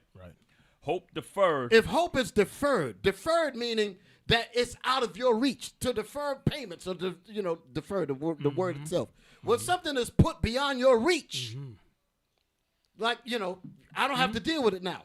But if you have hope, you want to deal with that because you want to see yourself progress. Yes, sir. But if hope is deferred, it's out of your grasp where you can't make it happen, you can't make it move, you can't make it do anything. Hope deferred does what? Maketh the heart sick. Makes the mind crazy. Right. Yes, sir. Surely oppression maketh a wise man mad. That's the connection to that. It'll drive you crazy. Mad because you can't get what you need to get done. You've been planning and planning and planning. You plan all your damn life and you still can't get it. A certain level of frustration will cause you to act out with most situations. That kind of thing. This is some serious stuff. This is what he's addressing. Damn. And they want us to stay silent like that to drive us crazy. Damn. Then you go out in the street and commit some crime and you're locked up. Right. It's all over. Because a woman disrespected you or something like that. You done lost it. Right. You ain't nothing. You said, I've been trying to be something for the last 20 effing years. Damn. And here you come telling me I ain't nothing. Right. You understand? Yes, and he sir. go off and do something crazy to her. Now he all locked up. Right. Another father gone. Damn. Or turn to drugs. That's some stuff. Damn. Turn to crime. And Bishop, that goes back to that nature right there. That goes back Damn. to what he said about that fork in the road. Yes. And what you said about the hope deferred. Damn, you might as well hope derailed. Derailed. Yeah. Off of the path, the beaten Yes. path of what Yes. you Then they give you TV. Right. Then And they give that's you killing lifestyles Right. of the rich and famous. Yes. And that's just Robin eating, Leach. and that's just eating away. And you can't You're even trying to grasp mimic it. that. Yeah. You're trying to entertain mimic it. that. Right. You can't live that at all. So they give you drugs. Right. Yep. Now you can live. You could be like a daggone drug dealer for about 2-3 weeks. Right. And boom, then you're out of business and you're in jail. Bishop, you know what I was saying? They gave us the Cosby Show, but that only lasts for a couple minutes They on the didn't want TV, that. and then you right back to it. Yeah. So They had sucks, to get. man. Not only did they get rid of that, Yeah. they got rid of They the got rid man of that that. said Damn. all of that. All of They that's said we gone. want to get rid of every trace of it, Yeah. so that you will never think that you could be that. Damn. And they give you, there's something called the power of suggestion. Yes, where absolutely. They Absolutely. put certain things in your community. Yes. Certain choices, like you said about the fork in the road. You Right. have your Or the drugs, liquor ads. You have your Jeez. Billboards. basketball. You have your liquor over here. You can sell your weed over here. But those are the choices that they give you. Anything outside of that, it's not. You can't have that option of going straight. You have to choose one or the other in their society. It's a heavy plot, bro. Yeah, heavy plot. Read that again. Read that again. Proverbs 13 and 12. Hope deferred. So we hope in everything this Bible says. This Bible says that our black and brown people, as Israelites, will rule this whole planet Earth. We will have a kingdom. That's right. We will have a capital on this planet There you Earth. go. It Absolutely. gives us a lot. So Yes, sir. the white man wants to defer that. Right. You don't want Yes. to have that at all. Yes, Yeah. yes. Right. Yes. But read on. Damn. Hope deferred maketh the heart sick. But when the desire cometh, But when the desire comes, when you set them plans in action, go ahead. it is a tree of life. That's Tree of right life. there. That's Yeah. yeah. Now, Woo. that's why there's so much animosity There you towards go. IUIC. Yes, sir. Now watch the next part, That Verse was 13. Keep verse 13. Whoso despiseth the word, because that's where our hope is, in the Word. Yes, But sir. if you despise the Word of God, which gives us our hope and our coming kingdom, rulership, dominion, families in order, nations beneath us. Go ahead. Shall be destroyed. They're going to be destroyed. Go ahead. But he that feareth the commandment that's the word of God, that's the hope. shall be rewarded. We're going to be rewarded. All praise. That's fire right Bible. there. Drop the bomb. That's the way it be. Give me Bible. That's Bible. Where the bomb going? Man, that's so Boom. good. Give me Bible. Give me Bible. That's Bible. I can hear y'all. You know what's so heavy? That was fire. That's what made me think about someone you just said when we just said about the hope. What's so heavy is they know that. We don't know that. Right. Damn. Yep. They know that. We don't know that. So they're going to do whatever it takes to keep us from knowing that. Right. Absolutely. Exactly. There has always been a conspiracy to kill our hope. Always been. And especially in men, and black men, and our men, the Israelite men. And it has, like I said from the beginning, this is a progression. It is a constant war that's levied against us at every level. From as soon as you come out of your mother's womb, all the way to right a couple of minutes before you go in the grave, there's always a concerted effort to destroy every nuance of manhood, masculinity. They want to get rid of that, and we feel that oppression all throughout our lives. You know, we are a miracle, like one of the books said. We are a miracle. All of us are supposed to be crazy. Walking every last one of us. So my point is, the brother was bringing out. You got to back it up just a few seconds, because we're gonna move to our next piece. Let's finish that out. Their aims, their plans, their intentions, all of these things are real. But, being black, we're constantly told we can't have them, we can't attain them, and we can't do them. Me and Hove. So we said that we can't do anything. We can't have anything. I remember we were talking back, and I said we want to build IUIC University. I'm saying it because I want to put that thought out there. Right. That it is possible. It is possible. It might take us a while to get there. Lord willing that we be here long enough or whatever. But there should never be a thought in our mind of what we can't do. Right. You really got to look at that. That's right. What's so great about other nations that what advantage do they have that we don't have in terms of how we built? We got a mind, we got 2 eyes, we got this. Why is it that we accept an inferiority posture and just we just can't do it? No. We have to trust in our power and get it done. That's the point. That's right. That's the hope that we believe in, because the Most High has it in His Bible, and that's the reason why people, like you were saying, they have a problem, because we believe in this. This right here is our strength. This right here is what gives us the fortitude to do the things that's beyond beyond what our people out there think, because they don't. Where do you get this strength from? Where do you get these kinds of this aspiration? Where do you get this goal from? Don't you know you're black? You're black. You just black. Don't you know you're black? A basketball. That kind of thing. You feel me? So my point is, we live in a system of educational tyranny, which means that they don't want us. We are terrorized, and they do not want us to think like men, to be silenced, and the educational system. Education. I copy it. The educational system, which is really a system of indoctrination. Right. They watch for your sons. That's right. Soon as your sons go to school, they watch for him, because they all, like I said, the J. Edgar Hoover mentality is in all the institutions. They are taught to look out for these sons that exhibit some brightness. Yes. That exhibit some intelligence, and where the racism, where the real racism hasn't really hit him yet. He still believes he could be a doctor like Malcolm, like you said. They really think that they can do these things. And they say, well, how did you escape? How did you get past my schools of mental death? Where you think like this? That happened to me before. I ain't going to go into that again. How'd you get past the gatekeepers? Exactly. That's it. That's the point. That's the point. And a lot of our kids get swallowed up into that. Now I'm about to show you in my next video. Now we were the brother's like, cause show them so everybody know what I'm talking about. Nope. Come on. And take Bishop. it out. The guy with the right. Show that on the screen, because everybody needs to know what was everybody looking at each other for in the background. Hey, Bishop, This one is it? What the hell is this? Before we move on to that point, you Yes, made a sir. statement about the educational All right, system. take it back now. Yeah, just real quick Just point. for that, right. I don't want to jump to that. With that up there, they ain't gonna hear your points. So go ahead. Go ahead, Captain Joel. It's a known fact that I used to work in an educational system Yes, as sir. a teacher. Yes, sir. And it's a known fact amongst teachers, we talk about that. They base the private institutions, the building private institutions, based upon the efficiency of the children in third grade. Yes. So Yeah. that's how it's measured about how many prisons to build based upon a reading efficiency or just efficiency in general, based upon where the child's in the third grade, because that's where the child's supposed to grasp the most amount of information. Now you said something because why'd you say when you said the third grade that correlates with some research that I have. Because in the third grade, they're trying to make a determination which way do we need to critique our educational system to make sure that the majority of these kids go from the school to prison pipeline. Right. And it is something called the fourth grade failure syndrome. Damn. Yikes.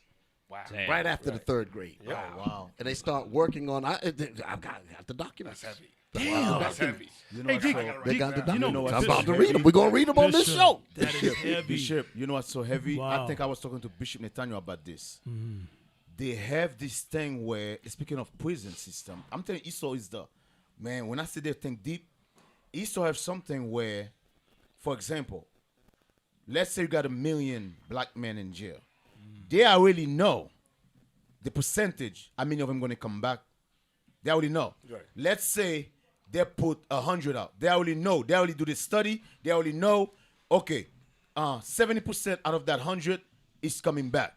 The first year or the first 3 years. They already know. And to make sure that happen, guess what they did? They put things in places. Oh, yes.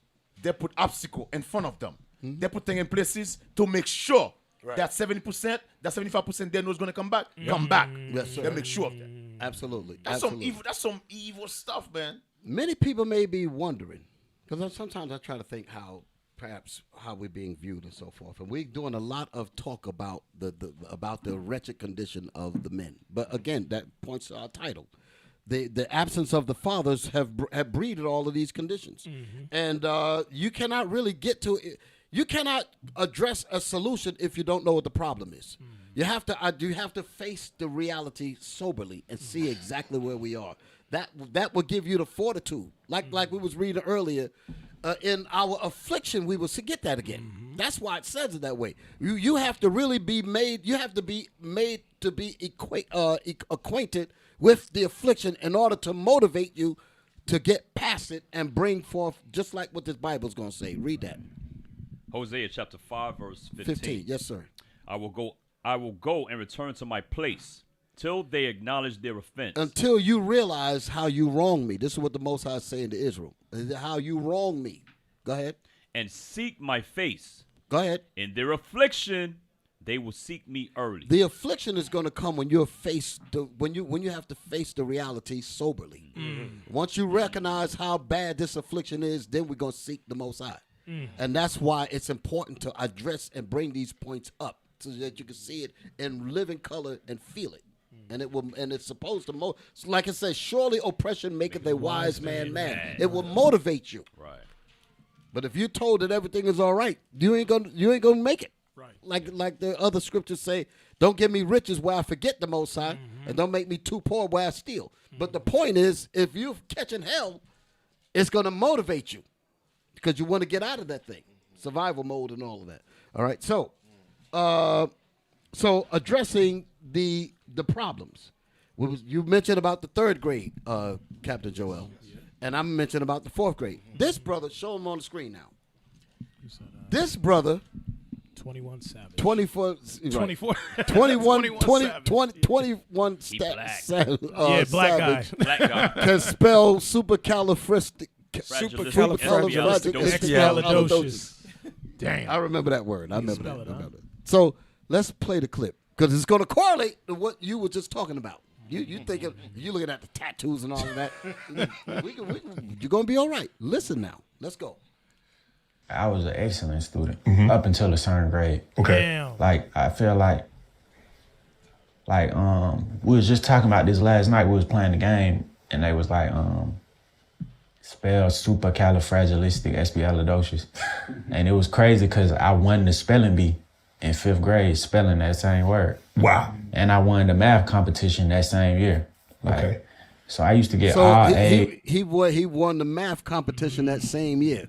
You would look at this guy and say, this dude is a daggone thug. Yes, right. That's why I said, let that thumbnail get up there. Because listen to what this guy going to say. But there's a reason why I'm showing this. Because our job, we're the doctors. We're the ones with this medicine. Our job is to deal with brothers like this. Right. To deal with our people that got these problems. To bring them in and to rebuild them. We got to rebuild these men up. We got to rebuild up the family. You know? The greatest example of us learning to do this was what Bishop Nathaniel brought to us when we were coming together, and you was bringing IUIC up on a heavier level. That was your mission, to really rebuild the families, to rebuild the nation of Israel. I paid attention to that. But I mean, we know each other, but I'm just saying this because I know that's what this is about. And even in the interview that I bring up from time to time when Sam Kastenbaum came in, and that had to be expounded to him. Like, why did IUIC had to be started again? Because you had to deal with bringing the family, because that's what the problem was. The families were destroyed, so we have to deal with that. So again, this brother here that we're looking at on the screen, he's a result of a broken family. Yes, sir. Just like many of our brothers are a result of a broken family, which again was the concerted effort of this government that set up purposely to destroy the family. So this is the aftermath of it. So let's let it ride. But like up until a certain point, I feel like when I found out, like really just realized, like no matter how good I do in school, I can't go to college because I'm an immigrant. I can't get a job. I can't get no driver's license. I feel like once that started to kick in, I kind of just gave up. Stop. Did you hear that? Did you hear? After I couldn't, hope deferred. That's the point. Right. He said that he was excellent in spelling, excellent in math and all of that. So he had the desire to want to do, but all of a sudden he began to learn that the system is not just going to let me get through. So once he began to internalize that racism, he just gave up. Damn. I could tell by the tattoos on There you go, right there. Yeah. Exactly. Right. And But Bishop, go ahead. Yes, you sir. see him? You got million of them think like Just that. like that. That's Absolutely. That's the sad part. Absolutely. Million of us think like that. That's my point. That was some of us. Yes. Absolutely. Yes. That's the point. That's the point right there. Dang. Hey, So Bishop, no fathers bring forth this. Go ahead. right, and even for that was new to me, but just putting it together about the 3rd and then the 4th grade, you notice like we would talk about certain, how would you say, more so Esau, well, they're all ran by Esau, but the school system where you will have our children, our sons in there, and around that grade area, and Cap, you could talk to us about the 4th grade, you'll notice a lot of those kids, the teachers will sit them to the back. It'll be our children that are pushed to the back because they know at this time, as y'all was bringing forth, it's a crucial time. It's like that make or break. Hey, can I just read this? I Googled that. 4th grade failure syndrome. It says the 4th grade failure syndrome is the start That's heavy. of the achievement gap, particularly for black boys. Yes. It is. This observed bias in schools, i.e. examples, cultural insensitivity, disproportionately harsh discipline, we all know all about that, lower teacher expectations, like All you of just that, said. absolutely. Sit them in the back. Right. Don't pay them no. Just, Right. just or Why just are you let raising? it- Why let are it you go raising your hand? Nobody wants to hear from you. Right. Yes. Has the cumulative effect of diminishing black students' enthusiasm There it is. and motivation. That's what this man It just is. said. It He is. said, "I just gave up." That's what he said. Malcolm left school after that. Right. Yeah. And went right into drugs. Went Yes, right sir. into all At of the this 4th stuff. grade, they classified and said that. They told me that I had to get separated and told me I had ADHD. They classified Yeah. me as 4th Yeah. grade. All Now that. think about it. Hey, Damn. Bishop, because we say, remember, these kids, our kids are intelligent beyond the max. Right. Correct. So they're sitting there in the class like, yo, I'm not being stimulated as we Right. say by Right, what y'all right. y'all teaching me right now. So they act out, or Exactly. they antsy. And there's nothing So- there in the There's schools to nothing make there you to- think. yeah. There's nothing Right. making you think. Nothing's triggering their Period. mindset to open up their understanding. The mothers got to do that. Our mothers, our sisters. Exactly. They talk about what's their role. Right. Stimulate the minds of the children. Exactly. Yes, sir. We working to do that. Yes, we sir. looking to do that. Yes, sir. So all praise to the Lord. Now we played this, right? Did we play? We finished this, right? Nah, that's it. We got the point. Come out of this. Go to. Let me see. Put my pictures up. Put my pictures up. I want to do something. Put my pictures. Go to where you see the two boys. The pictures. It should be right behind it. Just go on the right. Show that one. Zoom in on that one. Now, this right here. Go to the title of the book first. Not that one. That right there. Show that. Oh, you had it on the screen. This is the brother that did the research to what you was referring to in the article that you just in the news thing. Yes, sir. A brother named Kwanzaa Kunjufu. He wrote this book called "Countering the Conspiracy." That's the right word too. Countering the conspiracy to destroy black boys, and that destruction happens in the 4th grade. You were making the point about the 3rd grade, Captain Joel. They assess you in the 3rd grade. They assess you in the 3rd grade, but the 4th grade is when they actually make that wealth gap, the thing that you were saying, that's when they actually do it. So it's a system. Ran by white women. Exactly, because the white women, the white men, and they all have been incubated and raised up with the roots of J. Edgar Hoover in all of the institutions. That's why I was saying it earlier. If it's housing, if it's education, economics, all of it has in its soil to be against us, and they start killing us by dealing with these young boys. This is the reason why we have to make such a real effort to repair them. Have to repair them as they come through these doors.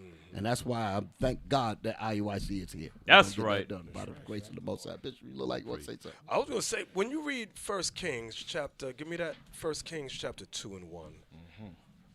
Manhood. A lot of times we don't understand. Black men today, if you look at I don't care how eloquent they speak, they don't understand what God says manhood is defined. What defines manhood? Can you read that for me? Yes, sir. 1 Kings chapter 2, verse 1. Now the days of David drew nigh that he should die. And he charged Solomon his son, saying, watch this. I go the way of all the earth. I go the way of all the earth, meaning I'm about to die. Yes, sir. Be thou strong, therefore. Be thou strong, therefore. And shew thyself a man. And show thyself a man. How? The question is how. Come on. And keep the charge of the Lord thy God. Keep the charge of the Lord your God. To walk in his ways. To walk in his ways. To keep his statutes. To keep his statutes. And his commandments. And his commandments. And his judgments. And his judgments. And his testimonies. And his testimonies. As it is written in the law of Moses. Do y'all see that? That's what young men got to be taught. That's how you become a man. Not just having a penis. Yeah. Right. Church ain't going to teach them that. Not at all. They're not going to learn that in school. They're not going to learn that by watching these videos and music. They got to come here. That's right. They got to come into this gospel. That's the only way they're going to get their manhood back. That's right. It's the only way they're going to get it back. So as we're looking at this here, right, and I just wanted to tap into what Captain Joe brought out about they're being assessed in the 3rd grade, but in the 4th grade is when they actually make the determination on how to destroy these boys. Go to the other picture that we showed with the two boys right there. This is how our boys are when they first enter into the school system. They're full of exuberance, excitement. And there's also a part in this book where it says, forget the name of this kid. I think it might be in the writing that the person that was doing the workshops around the country that felt the need to address what he was learning as he traveled to schools and realizing that there was a 4th grade failure syndrome. So he began to actually go throughout the various schools and began to examine the students. And he was finding a kid like this here in the 98th percentile of the country in terms of intelligence, basically a walking genius. How in the hell does that same kid get to the 4th grade? He's no longer interested in anything. And he'd be just like the man that we just saw with the tattoos. He said, I basically just gave up. That's what's happening to a lot of our men. Because they're being killed as boys. You killed a man as a boy, you don't have to worry about him being a threat to white supremacy. Right. Because he's already killed as a boy. That's the reason why they do it there at that level.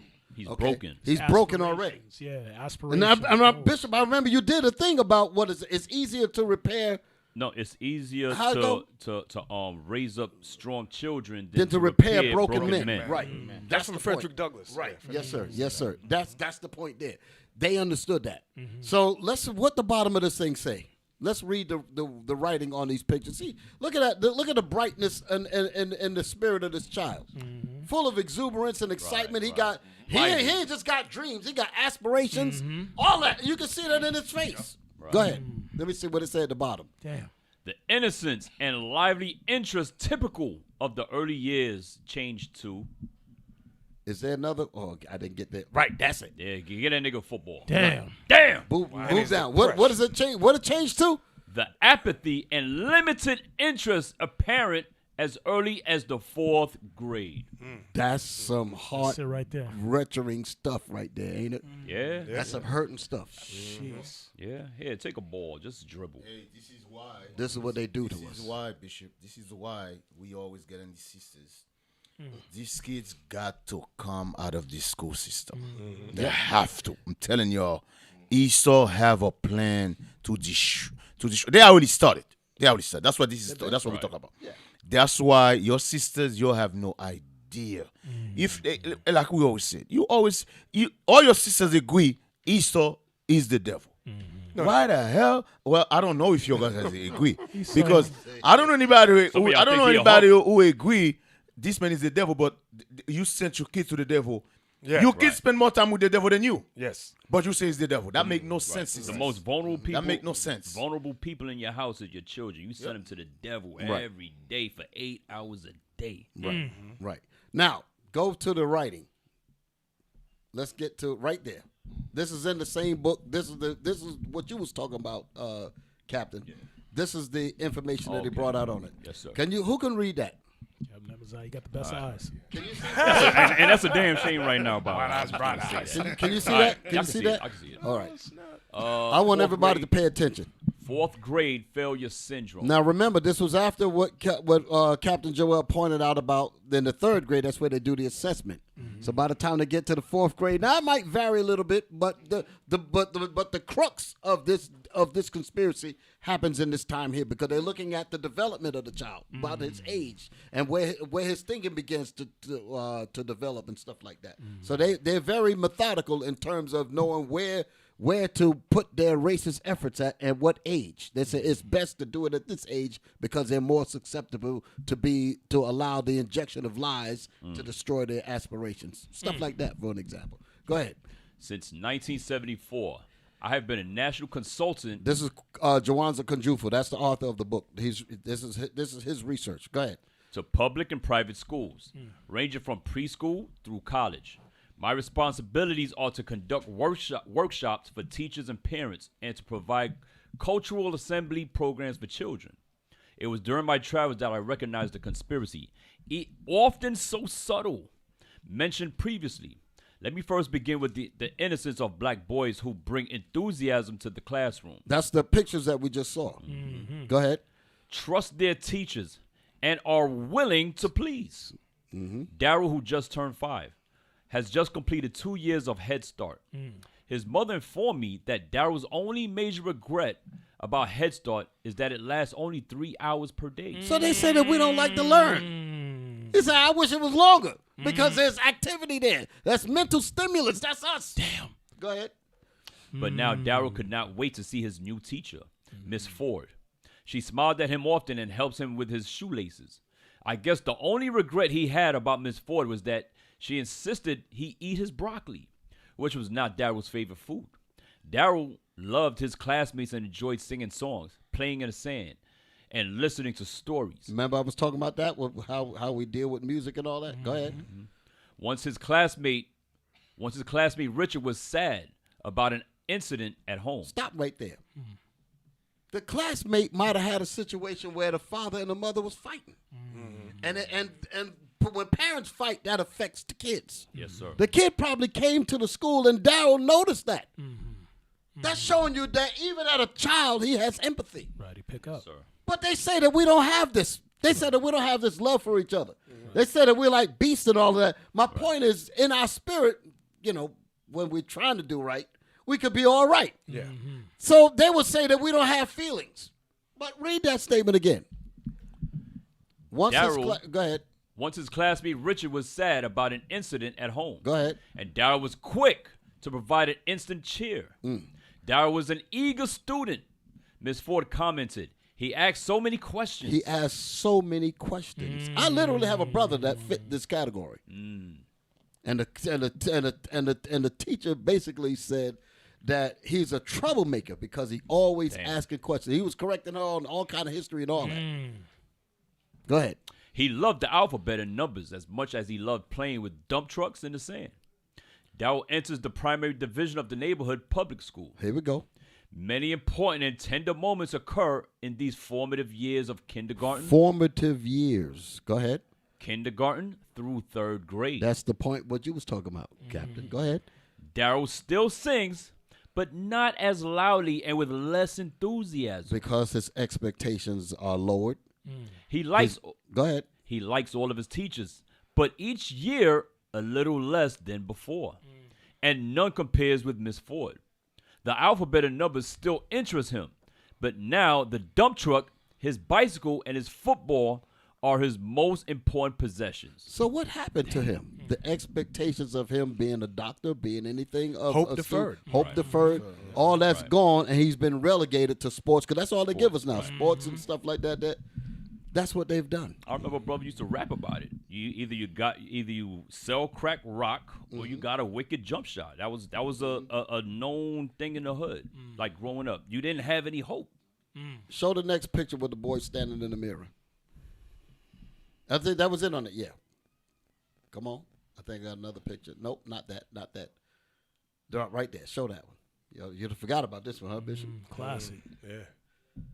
This is what our young boys have to see. They have to be able to see greatness within themselves. Right. They have to be able to see what, and that's going to come from a father. That's going to come from leaders. That's going to come from the people that J. Edgar Hoover was getting rid of. These boys need to see that. Like when we march through these cities, you see women crying, brothers crying. Brother threw his hand up, somebody almost pulled it out of his socket. Bishop, we don't even have to talk to them. No, a word ain't even got to come out of our mouth. That's showing you what's missing. The Exactly. image. And he start bawling, crying. Yes, because And they say, said, "I've I seen never nothing thought like that this." I would see this. I remember we was in Englewood, Bishop. Yes, sir. And they held cuts from the street out there. And one of the brothers was thanking us so much for just being there. And the interviewer said, "Hey, what is it about us being here right now? Why you thanking us like this?" Well, for the couple hours that y'all passing through, nobody's killing each other in the neighborhood. Right. I always like that clip. Yes, sir. I need to keep that clip on tap because I always be Absolutely. wanting to use it. Absolutely. Go to the next book. We get ready to wrap it up a little bit if we need to, but I do want to. I got a couple more scriptures that I want to bring out. But read this here. Open this book here. This is in the same vein of what we was talking about, right? Again, look at this. Yeah, I gotta get that. Black men. This is an old book. This is actually I bought this book in the 80s, so this is actually before I came to the truth.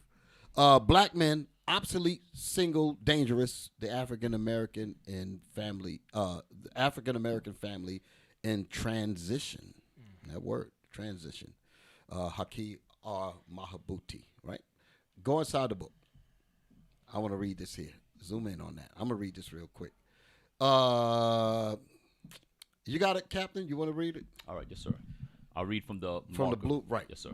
One year on my birthday, my mother took me to a 5 and dime store to buy me a gift. She bought me a blue plastic airplane with blue wheels. Now, why am I having this read? Because again, all of the stuff that we were talking about with the educational system and how they shunt us out of critical thinking. That's basically what the brother said. The one that was sitting on the couch with the tattoos. He said I was smart in terms of spelling and mathematics. That could have led to all kinds of stuff. But because of the racism and the things that he experienced and the low expectation, he said he just basically gave up. And he relegated himself to basically tattoos and running the streets, gang, that kind of stuff. That's what's happening to our boys. This is going to lend to that argument. Go ahead. She bought me a blue plastic airplane with blue wheels, a blue propeller, and a blue string on the front of the plane so that one could pull it across the floor. I remember this. I was happy. That following week, she took me and my sister to Dearborn, Michigan, where she occasionally did day work. Day work, for the uninformed, means black women cleaning up white folks' homes. Dearborn, Michigan is where many of the movers and shakers who controlled the automobile industry lived. What I quickly noticed was that they lived differently. The people out there live differently from us. Go ahead. There were no 5 and dime stores in Dearborn at this time. 5 and dimes, okay. There were no five and dimes. That was a Woolworth, such and such, 5 and dimes. But Dollar listen to what it store. said. Read that sentence again. There were no 5 and dime stores in Dearborn at this time. By the way, that's also going to today. There is some places that have no fast food restaurant. There's no Burger No King, no Chinese McDonald's, store. no Chinese store. They don't have them. They don't have That's a them. very good point. You cannot build it. Exactly. Very good point. Meaning you got to know what you're doing Oh, hell and yeah. cook. Yes, and, yes. You know, you got to prepare your cannot. food the right way. You cannot. Not no fast food. Yep. Right. They don't Go have ahead. that. There were craft shops. There, instead of 5 and dimes, there were craft shops. It's models and airplanes. This requires thinking, building, stuff like that. Go ahead. This is where the white mothers and fathers bought their children airplanes in boxes. In the boxes were wooden parts, directions for assembly, glue, and small engines. Generally, the son would assemble the plane, which might take a day or two. Meaning time. Go ahead. And then take the plane outside, and guess what? It would fly. Go ahead. What you doing? Oh, damn. Shoot. What's wrong with you, brothers? Man, y'all better not be doing this Stand tomorrow. this- You better get your stuff together. I think you got your own crew, right, Bishop? Go ahead. I'm just messing with them. No, they good. They good. They just got a little nervous. But y'all stay on point. Read on. This small slice of life is an example of the development. Of development. Go ahead. Quite early, of two different consciousnesses. Of two different consciousness. And early as the third and the fourth grade. This is where the paths separate. The fork in the road, if you will. Damn. That's where it happens at. This is where the separation This is where the comes in separation now. comes in. One is going to build, and the other one's going to jail in Potter's Field. Go ahead. In my case, and that of other poor youths, we would buy the plane already assembled. Jeez. Consumers. Go ahead. Take it home and hope it rolled on the floor as if it was a car or a truck rather than a plane. I had one of those. Yeah. Yeah. Which one? The Poland one? Damn. Hey, but Bishop, but brothers and sisters don't understand. Like this stuff, I know I used to be into it with model cars. Those planes, you see that key part where it's set and they fly. Yeah. Those engines, the delicate parts, glow plugs to get those things to start up. I was rudders into all and of that. yeah. Even the channels on our remote controls and things of that nature. Right. This is on another level. So here it is. A boy. And it took more than just time. It took Right. thought. Thought. That's the whole point. Yeah. That's you got to the figure whole it out. point. But you know the sad thing, Bishop, how we say, well, damn, on our end we had these things where we're pulling ours. Right. Well, ours was just imagination. Right. Meanwhile, Yeah, theirs was gold. It's getting ready to get it's deep. crazy. Intentions. It's getting ready to get heavy. Damn. Read on. All right, where am I? In Dearborn, the family would invest in a learning The tool. family would do what? Invest. Notice that word. Would invest. Damn. To invest meaning that you have to have foresight. Yes. To invest in a child, you mean you have to have the vision. Son, I expect this from you, so I'm gonna work with you now, Right. looking for a return later. Right.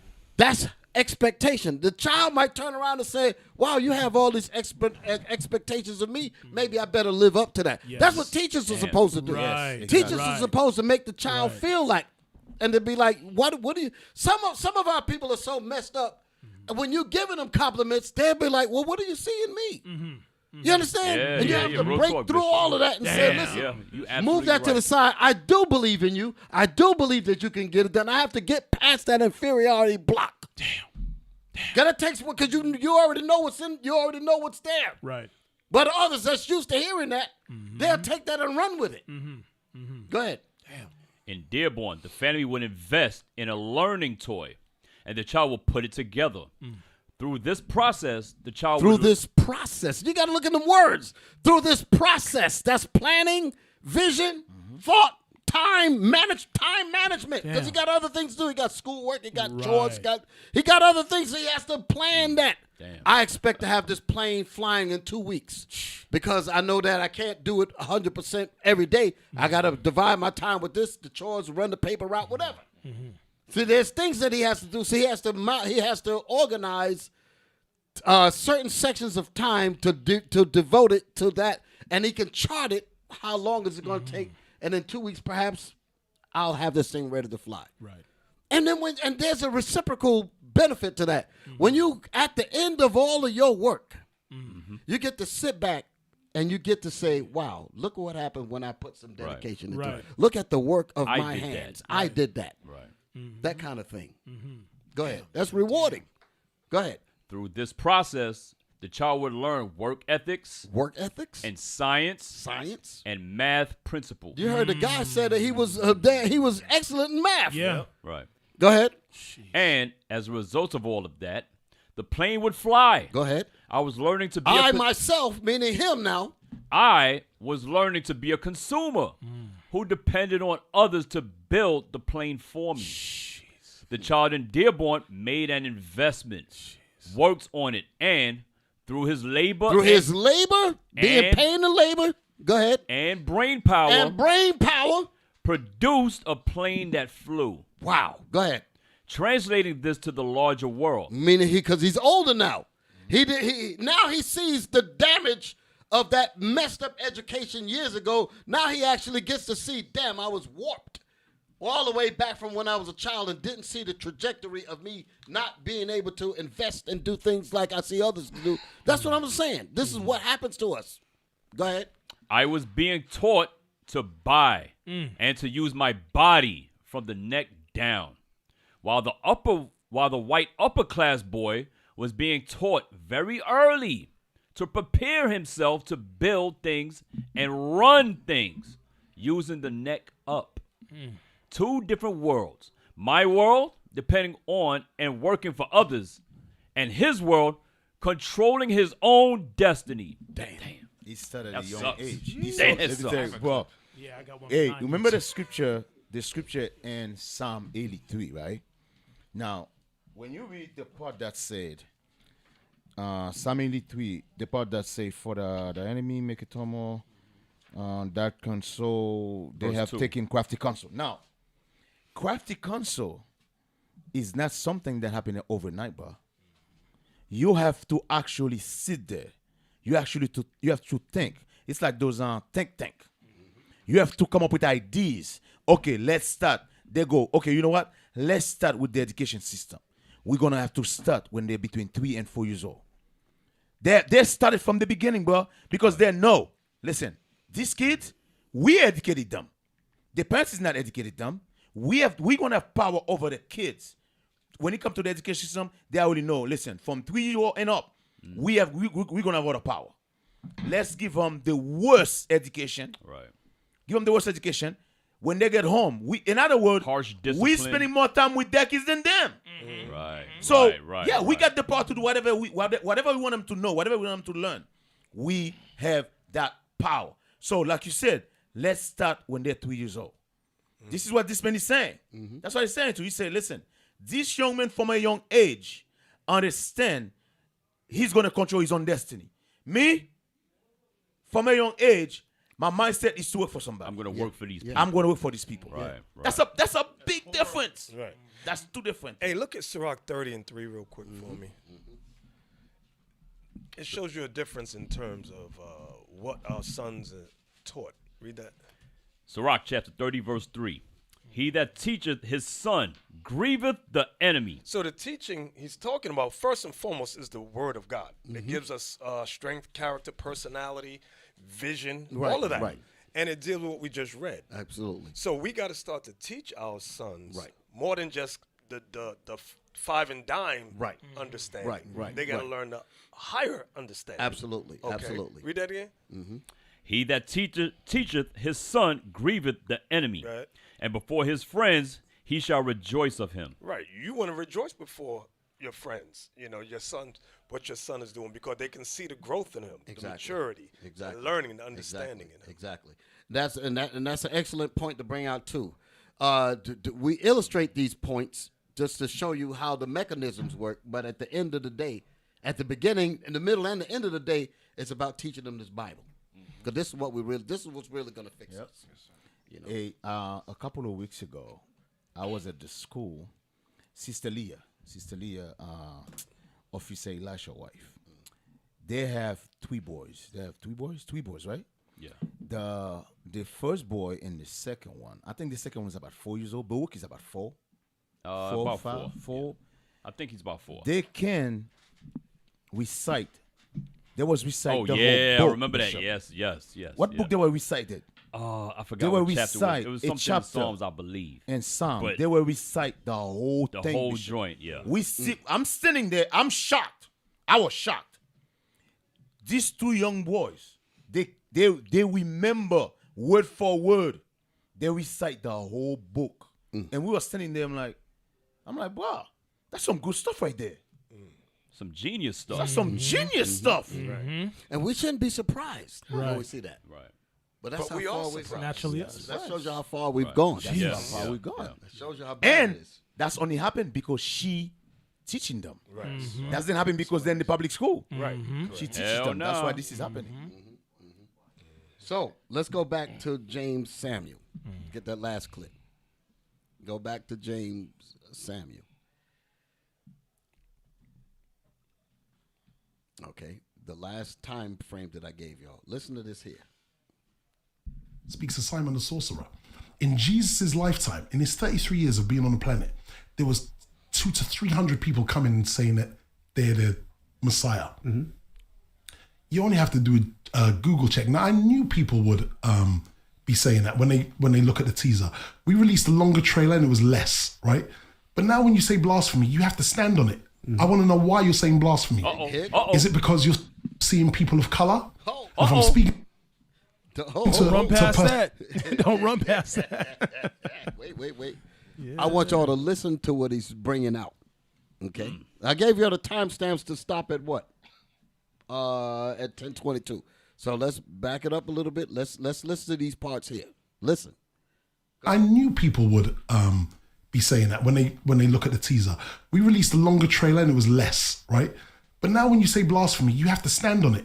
I want to know why you're saying blasphemy. Is it because you're seeing people of color? And if I'm speaking to a person of color, I'm going to ask a deep question. When you look at the trailer because you haven't seen the movie, when you look at the trailer for the Book of Clarence and you're yelling blasphemy, one, do you actually read the book you profess to know so much about? Two, damn. And this is to all black people that yelling blasphemy. This is the part that I wanted to get to. Listen to this right here. Listen to this. Blasphemy because you see yourself. There you go. In that place and time. Now let's get that statement. Hold. That's the part I want to get deep to. right there, Bishop. Back that statement up right there, because Deacon, I'm with you now. You did something on Patient Saints. I spoke about it a few days ago. You mentioned about how we have adopted basically a de facto father, the white man, and had Carmelo on the side. That's your daddy. He was hurting, man. He was struggling. He was like, "Damn, why'd you hit me with that?" And he just had to sit there and take it. But it became reality. Yes. It was like it's not like Deacon was lying. Right. No, he wasn't lying. Right. That's the point, right. because he wasn't lying. Yes. We recognize that. But what he's saying, he's literally addressing it. I'm going to dig it up now. Play that statement again. Jeez. About two. And this is to all black people that yelling blasphemy. Are you saying blasphemy because you see yourself in that place and time? Because I'm showing people in that place and time as the same color as you? We are so trained to dismiss. We are so trained.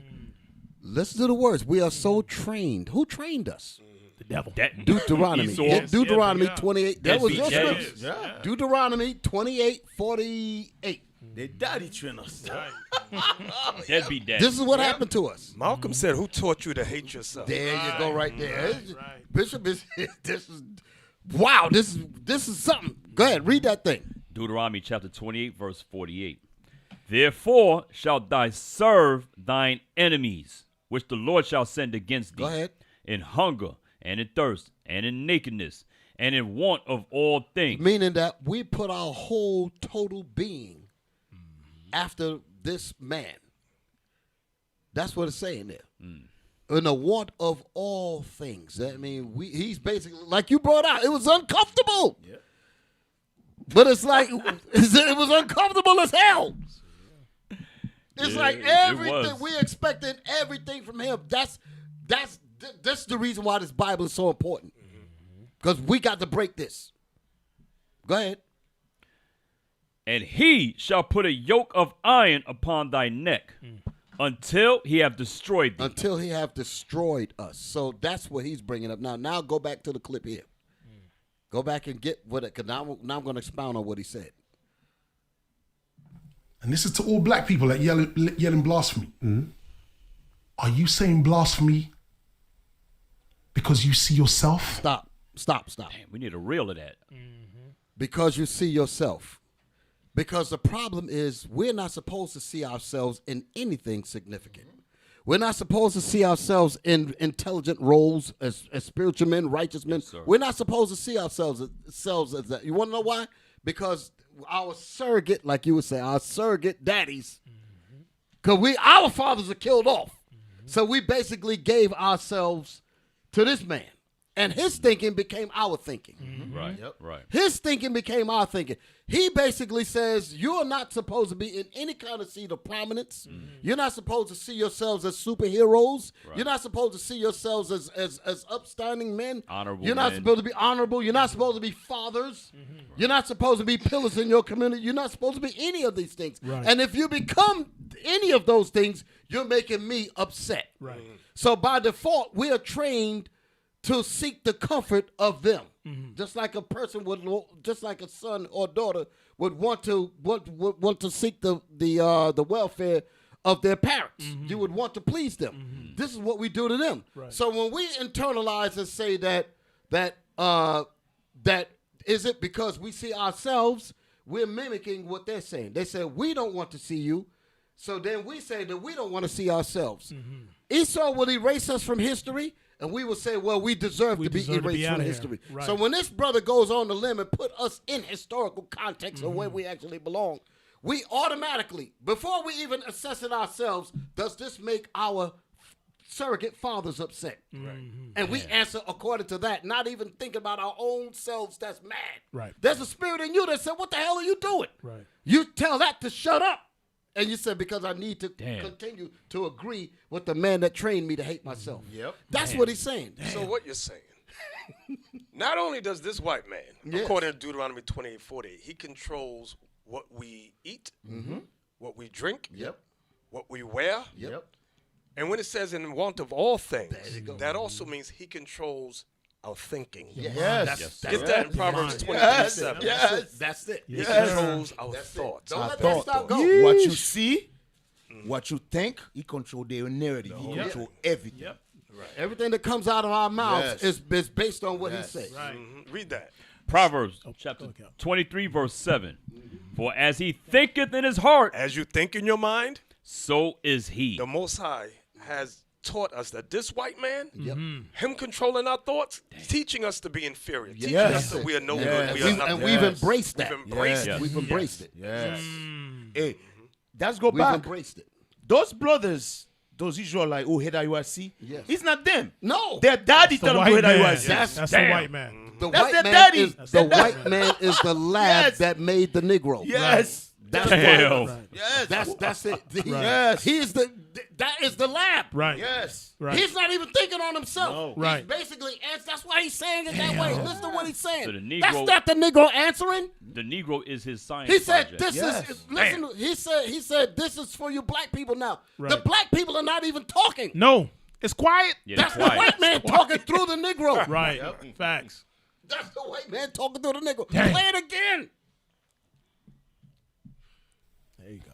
And this is to all black people that yelling blasphemy. Are you saying blasphemy because you see yourself? Stop. The Negro don't see himself. The white man in him sees the black man and says, "This is not supposed to be." Right. Bishop. Right. Even can y'all just back it up just a tad bit, just a little bit, when before as he's explaining Bishop, you notice when he says to all the black people, and Yes. the disdain in his Yes. face Yeah. off of Yes. what he's getting ready to say. Yes. Yes. Because it's like, he recognizes the sickness. Right. He Hey, knows but- that he's dealing with a sick people. Yes. Wait, when we bring to our You're going to say people- blasphemy and you don't realize that you're speaking against your own skin? people. Yes. You're speaking against your own self and don't realize it? Yes, sir. Damn. This the same thing our people do to us on the street. Yeah. When we bring that Christ is a black man, the Jews are black. We make them face that reality. Yes. And they hate the They white got to man be inside of broken them. down first before they can really hear what we're saying. Right. The white man inside of them makes them want to be violent or combat what's being taught, which is the reality is that the Jews are black.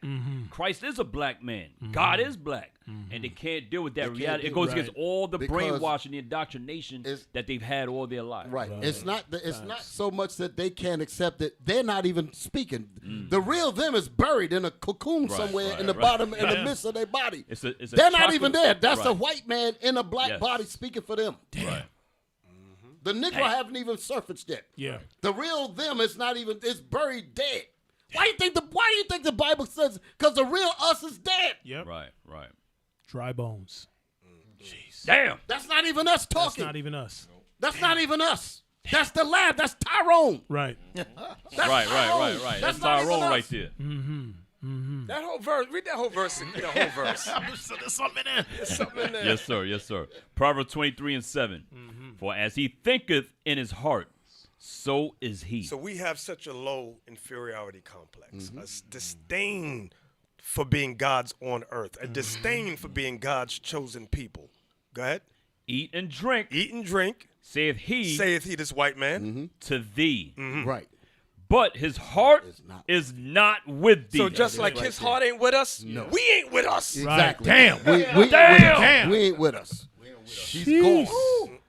Oh, That's what he's saying. man. That's some heavy. That's that's a heavy. When he That's said some heavy that- witchcraft right there. When he said that thing right there, he said, "Is it a problem because you see yourself? Because America teaches us that you don't exist. Right. We have to erase ourselves from anything Yes. significant.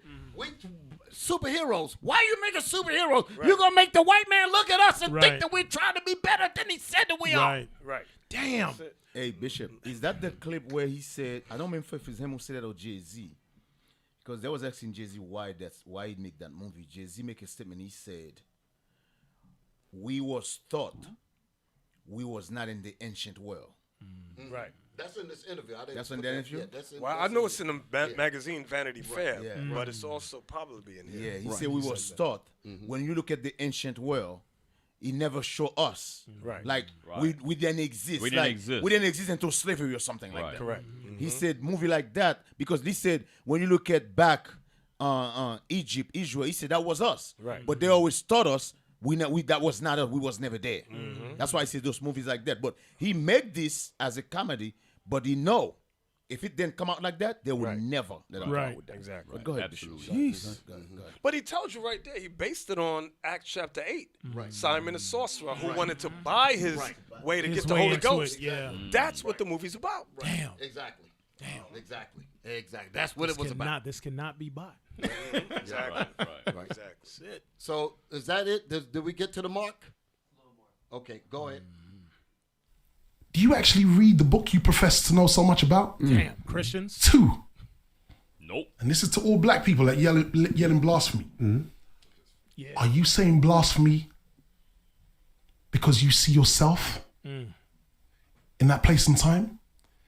Because I'm showing people in that place and time as the same color as you? We are so trained to dismiss anything we see as That was it. We are so trained to see ourselves in anything significant. Right. To not want it. That's what I'm saying. So it's by default. It's an automatic switch. Yeah.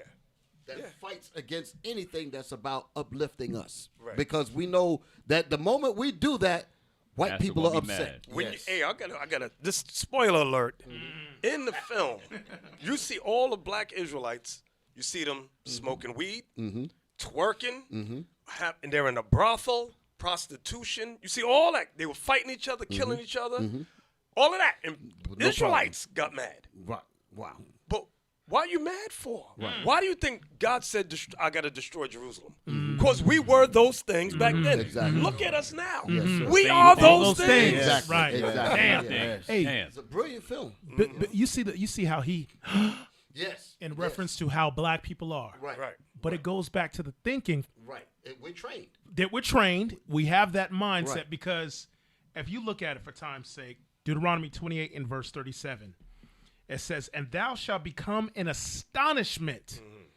Now we perceive, we understand that that's to the other nations, but even to ourselves with the mindset of the white man, that can't be us. No, Negro, you wrong for what you're doing. Just that to there. That's a heavy point. Hey, and the funny thing about what you just said, Kevin, is, when you scroll like your Instagram or TikTok, and I've seen shorts on this about the Book of Clarence and Christ being black and all the people are black. There's black people commenting about it. No, this is wrong. The color doesn't matter. They focus on the color They know rather that white than people the are reading it. message. Yes, they know white people. They know it's, that it's all up in here. mind, man. They keep know the that same their food. fathers is looking at it. Yes. Hey, They know that their fathers is going to be upset they're gonna say if something they about don't it. write the right stuff. think about this. What movie came out not Book of Clarence this month, what movie came out last month or month before that Oprah Winfrey Oh, produced? The Color Purple. Yes, That sir. grossed more. Yes. That Yes. shows the black man. There's no black male image in the whole Right, film. right. It destroys the black family. That's Right. what Color Purple's about. Right. Yep. Yes, sir. And they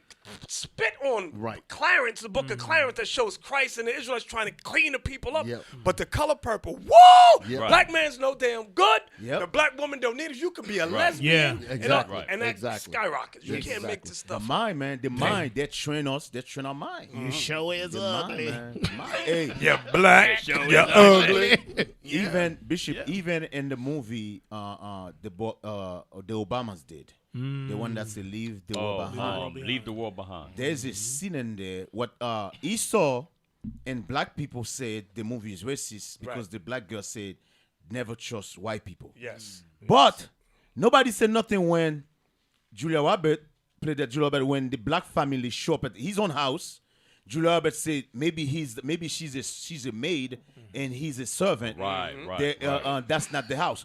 That's racist. Yes. Nobody said nothing about that. Black people said nothing, but everybody focused on because the black girl said never trust white people. Right. Never trust white people. Everybody focused on that. But nobody focused on the whole. You see that scene? There's a scene when he went to get the medication for her son that was sick. The black man say, "I know that guy. He's my friend. Right. He's my neighbor." You notice when the white man pulled out the gun on him, he pulled out his gun too. Yes. What happened after that? The white man stepped over and said, then as soon the white man start talking to the other white man, He got in the middle. he give him the meds. But when the black man was trying to get it, he didn't give it to the black man. Oh, right. You didn't notice that? Right. Yeah. That's racist. Yeah. Nobody said nothing about that. Right. That's That's showing my you. brother. That's also showing you. White people. They're for white people. Right.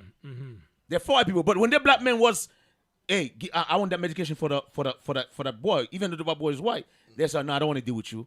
He put out a gun on him, Right. but the white man, he said, okay, I'll give it to you. Right. But that's nobody complain about that. I'm telling you the double standard. Yeah. I want to read something out of St. John. And I'm going to tell you, let me set it up. I don't know if this was in the film because, like I said, I did not yet see it. But it would be interesting to point this out. Maybe I think I've probably heard it in a discussion where perhaps this might have been in the film or not. I don't know. But this was during the crucifixion of Christ. When Christ was being crucified. It's in the book of John. Start with verse 18 and read what down chapter, to, chapter 19. Verse 18 and read to 22. When I was looking at this, and I was trying to put the parallels together with what I was learning about the film that the brother did when he was making the point about because I was reading, there was an article that I actually wanted to bring up and I didn't find it in time. That they used the words like color swap. There was something like that where they swapped the races. Right. And they were trying to say that it ain't supposed to be black people. Like we replaced the race swap. The white man is not a Jew. Right. Yes. He's not a Jew. The brother that James Samuel, he put the right people in there because we are those people. That's We right. are those people. Right. It ain't it's not like what the brother said. Are you afraid because you see yourself? It is us, damn it. Right. That is us. That's right. So what the relationship that I'm thinking, and I'm asking this, did he actually have it in the film where he had the Israelites that was in Jerusalem, and then you had Pontius Pilate and the Romans as white people? Yes. That particular now wait a minute. That particular dynamic. Yes. That's there. There's some psychology. Yes, in there. yes. Damn, I yes, gotta yes, see this. yes. I'm gonna explain it. I'm gonna explain what I mean. Because here you had the Pharisaical sect that thought that they was close to Rome. Right. And was like, the hell with the Israelites. Position. That's my point. That's the same way that these people over here, the Negro, think that he's got some connection with the president. Right. The vice president think that she could tell the president something. You still a nigga. Right. That's how they would probably turn around and say it. Right. Now, let's read. Because I'm gonna. There's a psychological piece that I want to pull out of this verse. Chapter 19, verse. Chapter 19, verse 18 to 20. 2, you said. To 20. Yeah, to 22. Read 22 all the way. Yes, Read sir. To 23. John chapter 19, verse 18, where they crucified him and 2 other with him, on either side one, and Jesus in the midst. So we know about that, the 3 on the crosses. Go ahead. And Pilate wrote a title and put it on the cross. This is what I want to get to. And what? And Pilate wrote a title and put it on the cross. And the writing was, Jesus of Nazareth, the King of the Jews. Go ahead. This title then read many of the Jews. So the Israelites read this title. Go ahead. For the place where Jesus was crucified was nigh to the city. Meaning that where all the Israelites could see it. Go ahead, close by. Go ahead. And it was written in Hebrew. It was written in Hebrew. And Greek. And Latin. Latin. Here it comes. Read. Then said the chief priest. Then come the Nookas. Go ahead. What did they say? Of the Jews to Pilate. Right. So they thinking they on some kind of footing where they can go talk to Pilate. Listen, this is what I want to bring out. Watch this. Write not the King of the Jews. They're going to tell him, listen, don't write what you wrote. Because I can talk to you because we're equal. The white man is saying, you ain't equal to me. Shut the F up. Right. That's basically what's about to happen. Right. Read that statement again. Then said the chief priests of the Jews to Pilate, write not. Don't write that. Go ahead. The King of the Jews. Don't write the King of the Jews. Go ahead. But that he said, I am the King of the Jews. But in other words, put down that he said that he's the King of the Jews. I mean, we didn't say it. You write up there that he said it. Now listen to what Pilate going to say after that. Pilate answered, what I have written, I have written. Shut the F up. That's what he said. What I wrote, that's it. Niggas, you ain't on my level. That's the point. You don't get to tell me what to do. Right. They show that in the film, and they show you racial profiling. Damn. Where Rome was stopping the black people. Let me see your papers. God knows. You see that? So he was relating. So that was in the film. Yeah. Oh yeah. Not this I part gotta that we see just it. read. The racial profiling. Right. Stopping But you in the it's on you. street. That's Yeah. Who are you? Give me your name, your identification, all of that. So the brother was on point. He was Wow. bringing the All realities. praises, man. The realities that we face here, he was showing that happening there. Damn. Fire.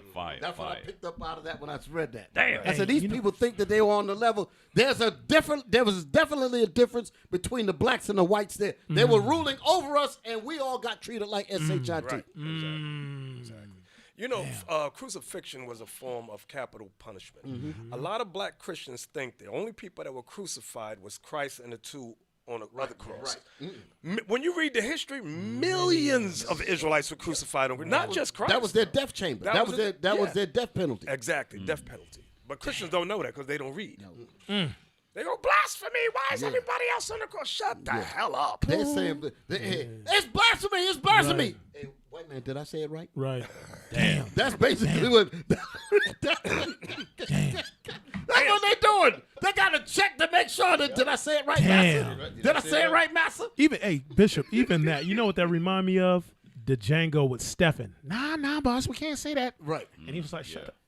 Shut your ass up. What that nigga doing that day? Exactly. Same thing. Damn. Come on. What y'all want to bring out? You have that video, right? Oh yeah, bring the video. Yeah, we got 2 videos. Bishop, going into what y'all was saying. All right. Yeah, Captain Joel's. Man, I'm excited. First time here. Bible Book of Our Fathers, man. Where's my shirt? Yeah. We got you. We're gonna make sure we get you. Just to go back. Bishop, we got you one, didn't we? We had to. I know we did. No. No, you. When we came down before. Yes, you did get me one. I forgot to wait. You did get me one. I'll I get like you another one. Yeah, we got to hook yours. Bishop. We got to hook yours up. I'm saying it on TV and everything. We got to hook Bishop up because, like I said, no, Bishop is very modest when it comes to these. He don't want to hear all the stuff, but it's definitely our gratitude, and I'm saying that, Bishop. All praise to the Most High. Can we watch the clip? Yes, sir. Yes, sir. Our house, when you turn 6 years old, you have to read 20 pages every day. Okay. There's no iPad throughout the week. 0 iPad throughout the week. If you have a C in your class, there is no iPad at all, ever. I was like, I don't buy gifts for my kids. If you ask my wife how many gifts I bought for my kids, I'm not a guy that buys gifts for my kids. I'll say things like, hey, Daddy, can we get that Lego? That Lego is $10. Hey, Daddy, can we get that video game? That video game is $20. Hey, Daddy, can we go buy the new FIFA? You finish Atlas Shrugged, you'll get it.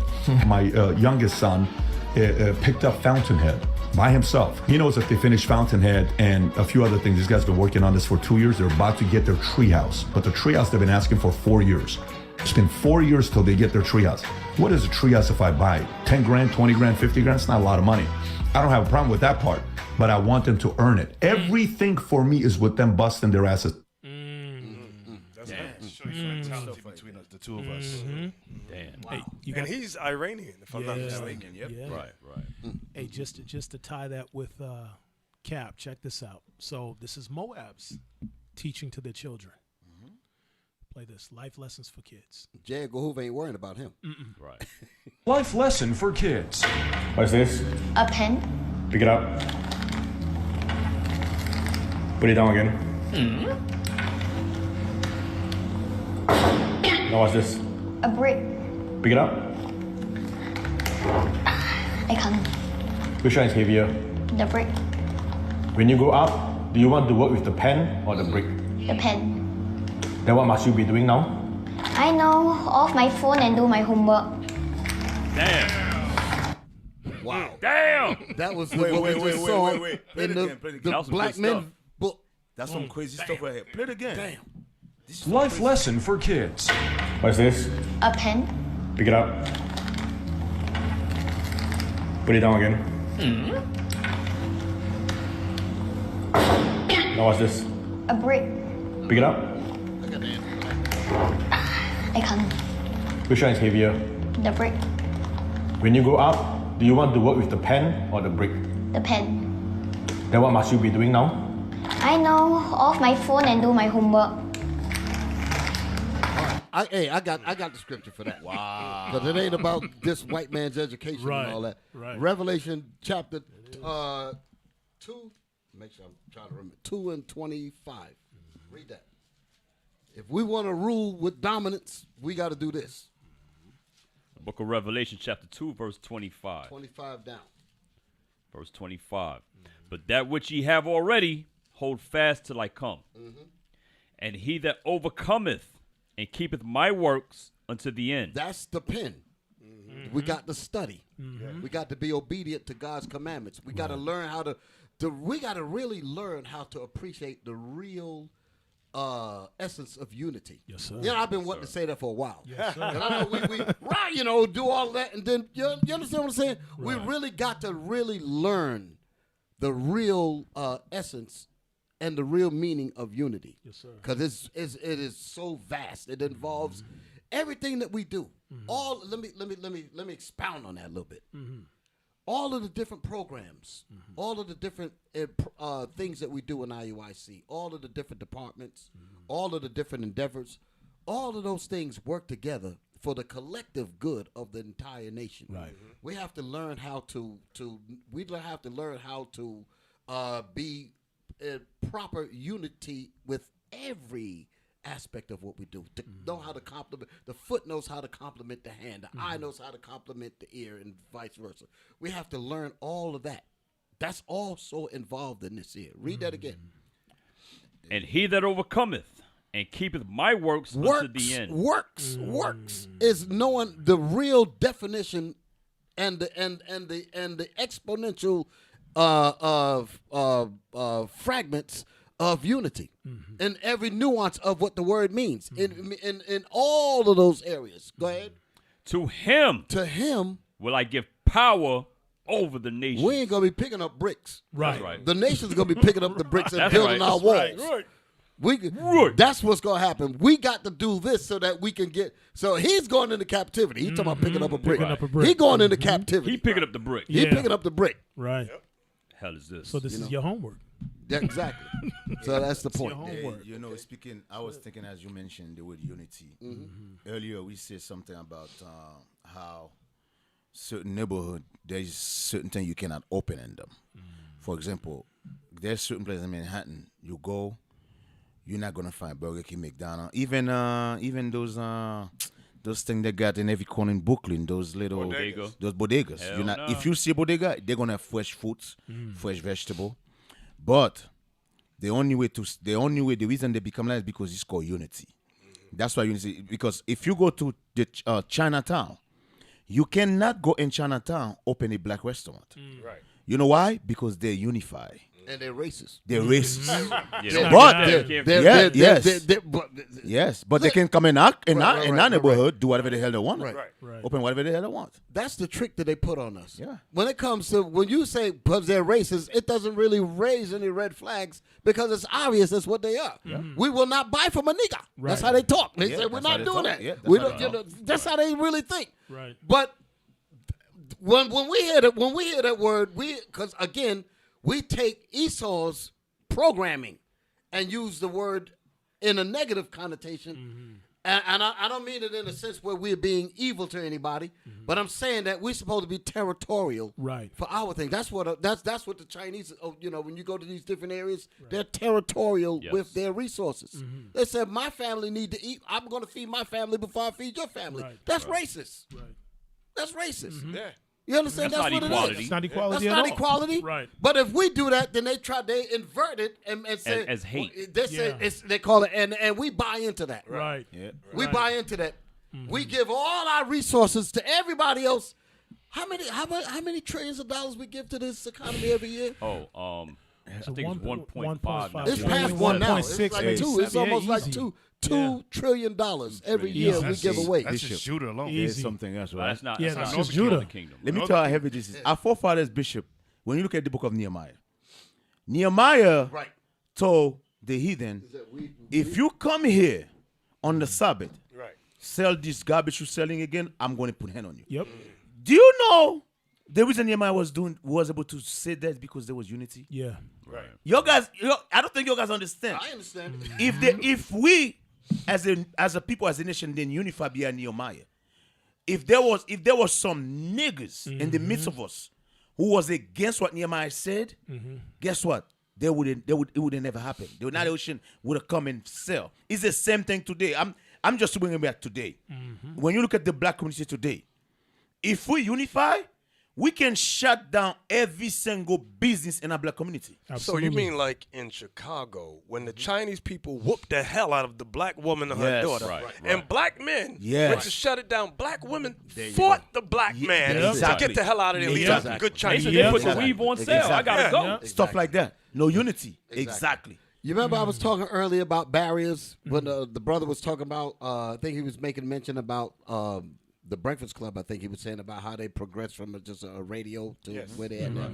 And I was making a point. That's what we did in IUIC. I'm going to tap into the thing about unity again. When our backs was to the wall in 1088, when that landlord said, I'm going to jack you in all the way up, we were faced with some real strengths there. We really had a real dilemma.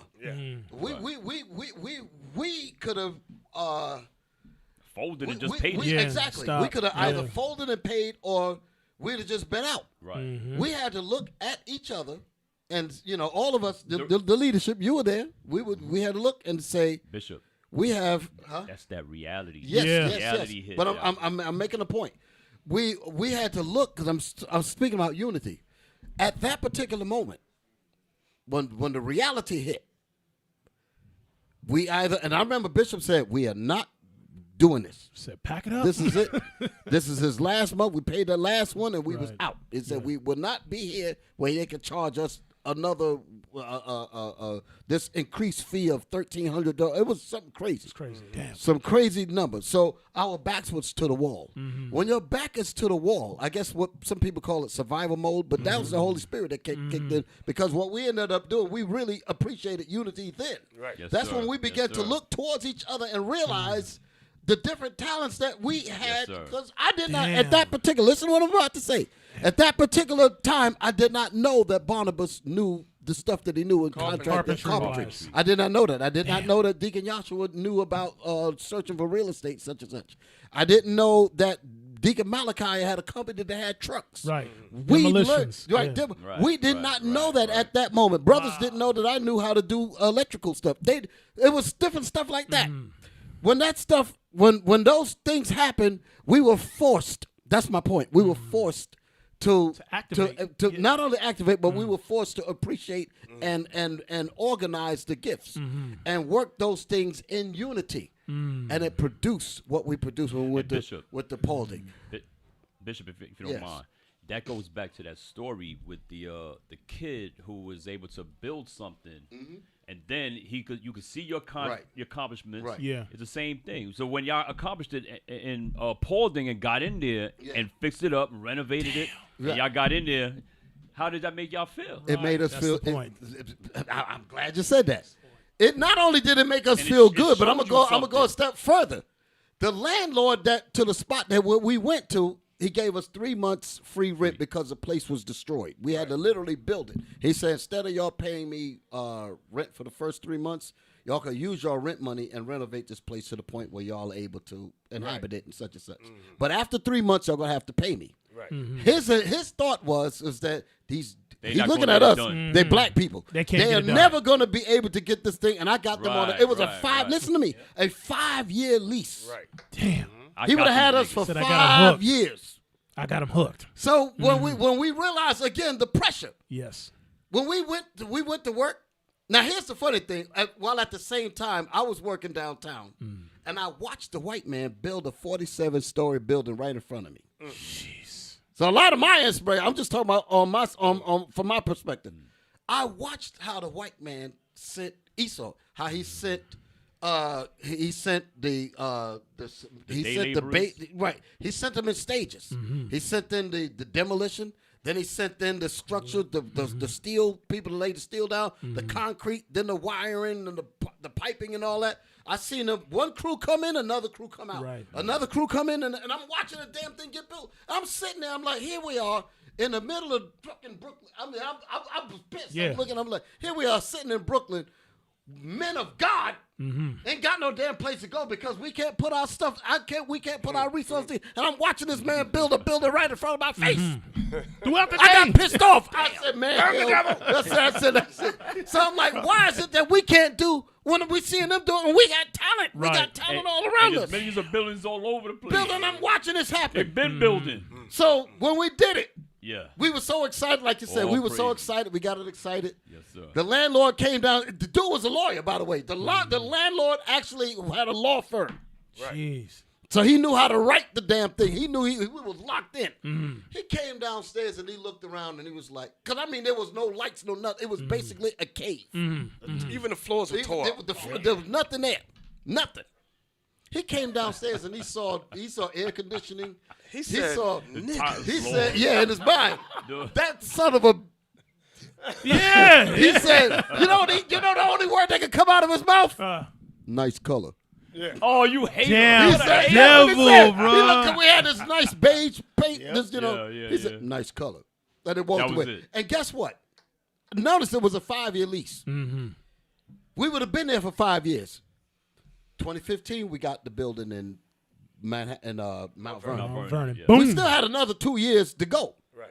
He let us out of it because he knew that he could get some money for Look that. what he got. Yes. Yes, He sir. He allowed us out of the lease because he said, because because I locked them in on Yes. a rate that's not so much. Right. I could get 3 times the amount for this here. Yep. I will let y'all Y'all go. go. Y'all Yeah. go ahead. Y'all go ahead. and leave. Damn. You know And I drove past there not too long Yeah. ago when I was in New York. Yeah.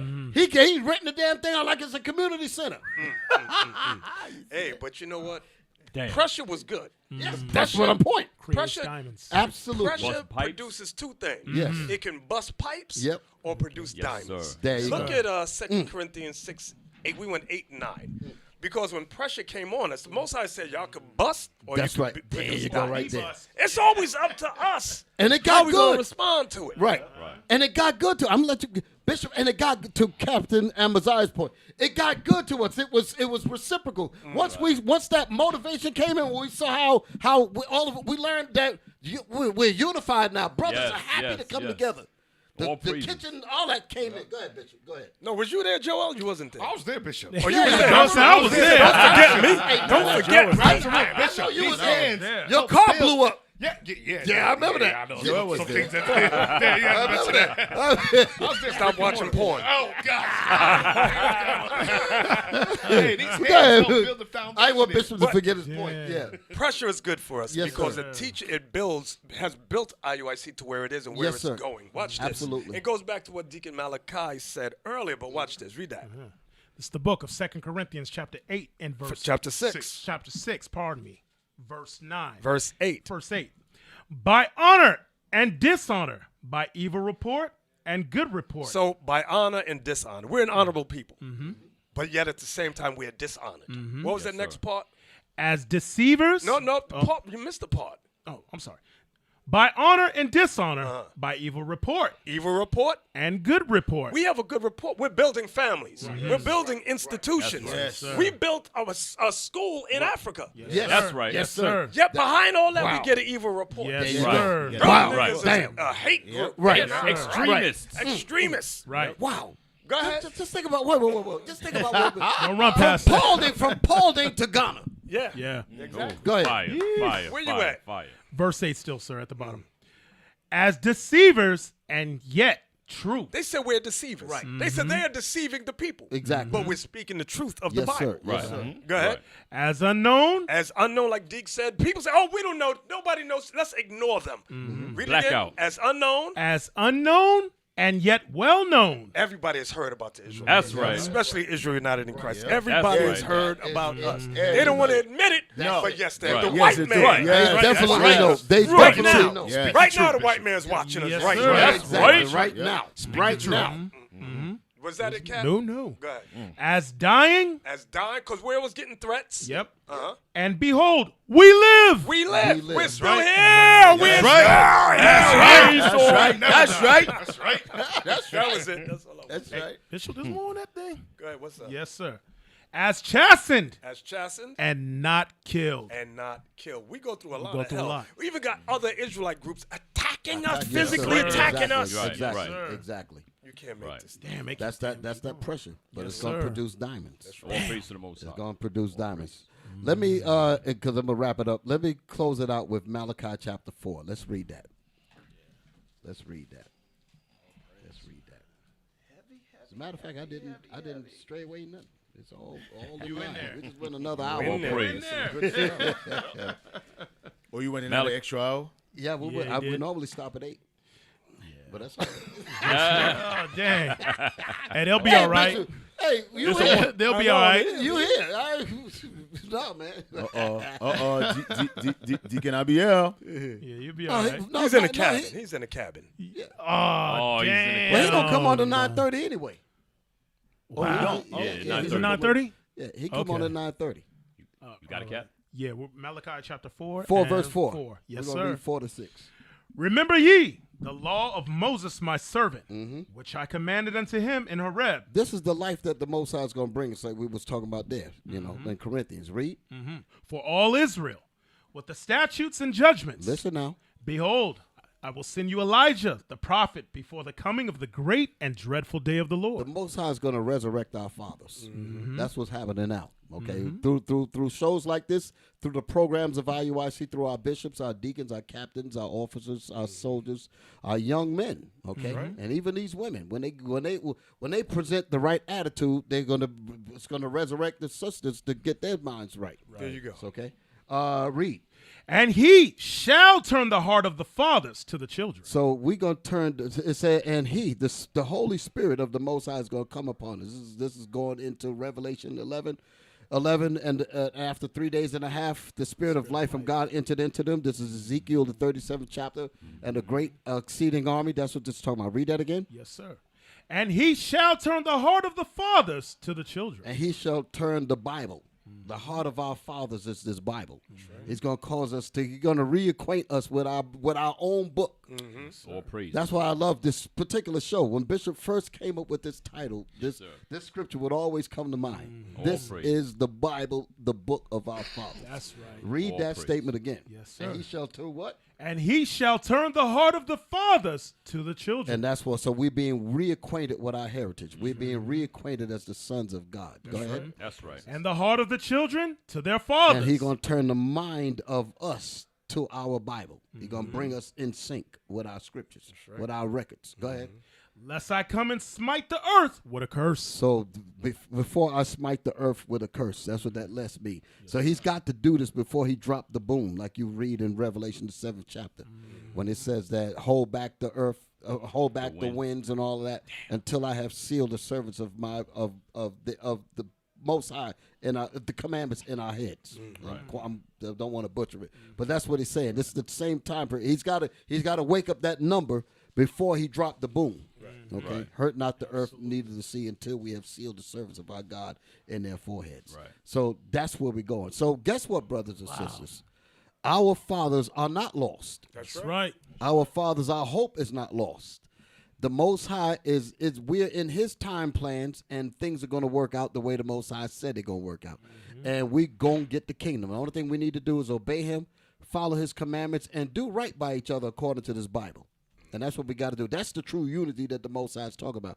Learn how to really love your people. Learn how to love the great works that you see your brothers and sisters do. You see us working hard, trying to resurrect all of you brothers and sisters. Right. Help this truth. That's right. Help us. Help us help you, because we're dealing with the Most High, and we want to extend that, because you're our brothers, you're our sisters, you're our people.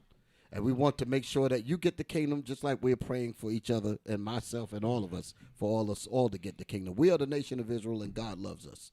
Never forget that. Brothers and sisters, I'm Bishop Yawasap. Well, got Bishop Nathaniel here. Lord have mercy. What an honor. What an absolute honor. What an absolute honor. Okay. And got Deacon Malachi here. Thank you for having me, Bishop. Thank you for having me, Patient Bishop. Saints Radio. All praise, You know, I always love coming to Patient. Man, when y'all was on it the Bishop, last that's time, my I really first time. wanted to be there. That's my first time here. Yes, sir. Yes, I sir. never. That's my first time. It's an honor being here. All praise to the Most High.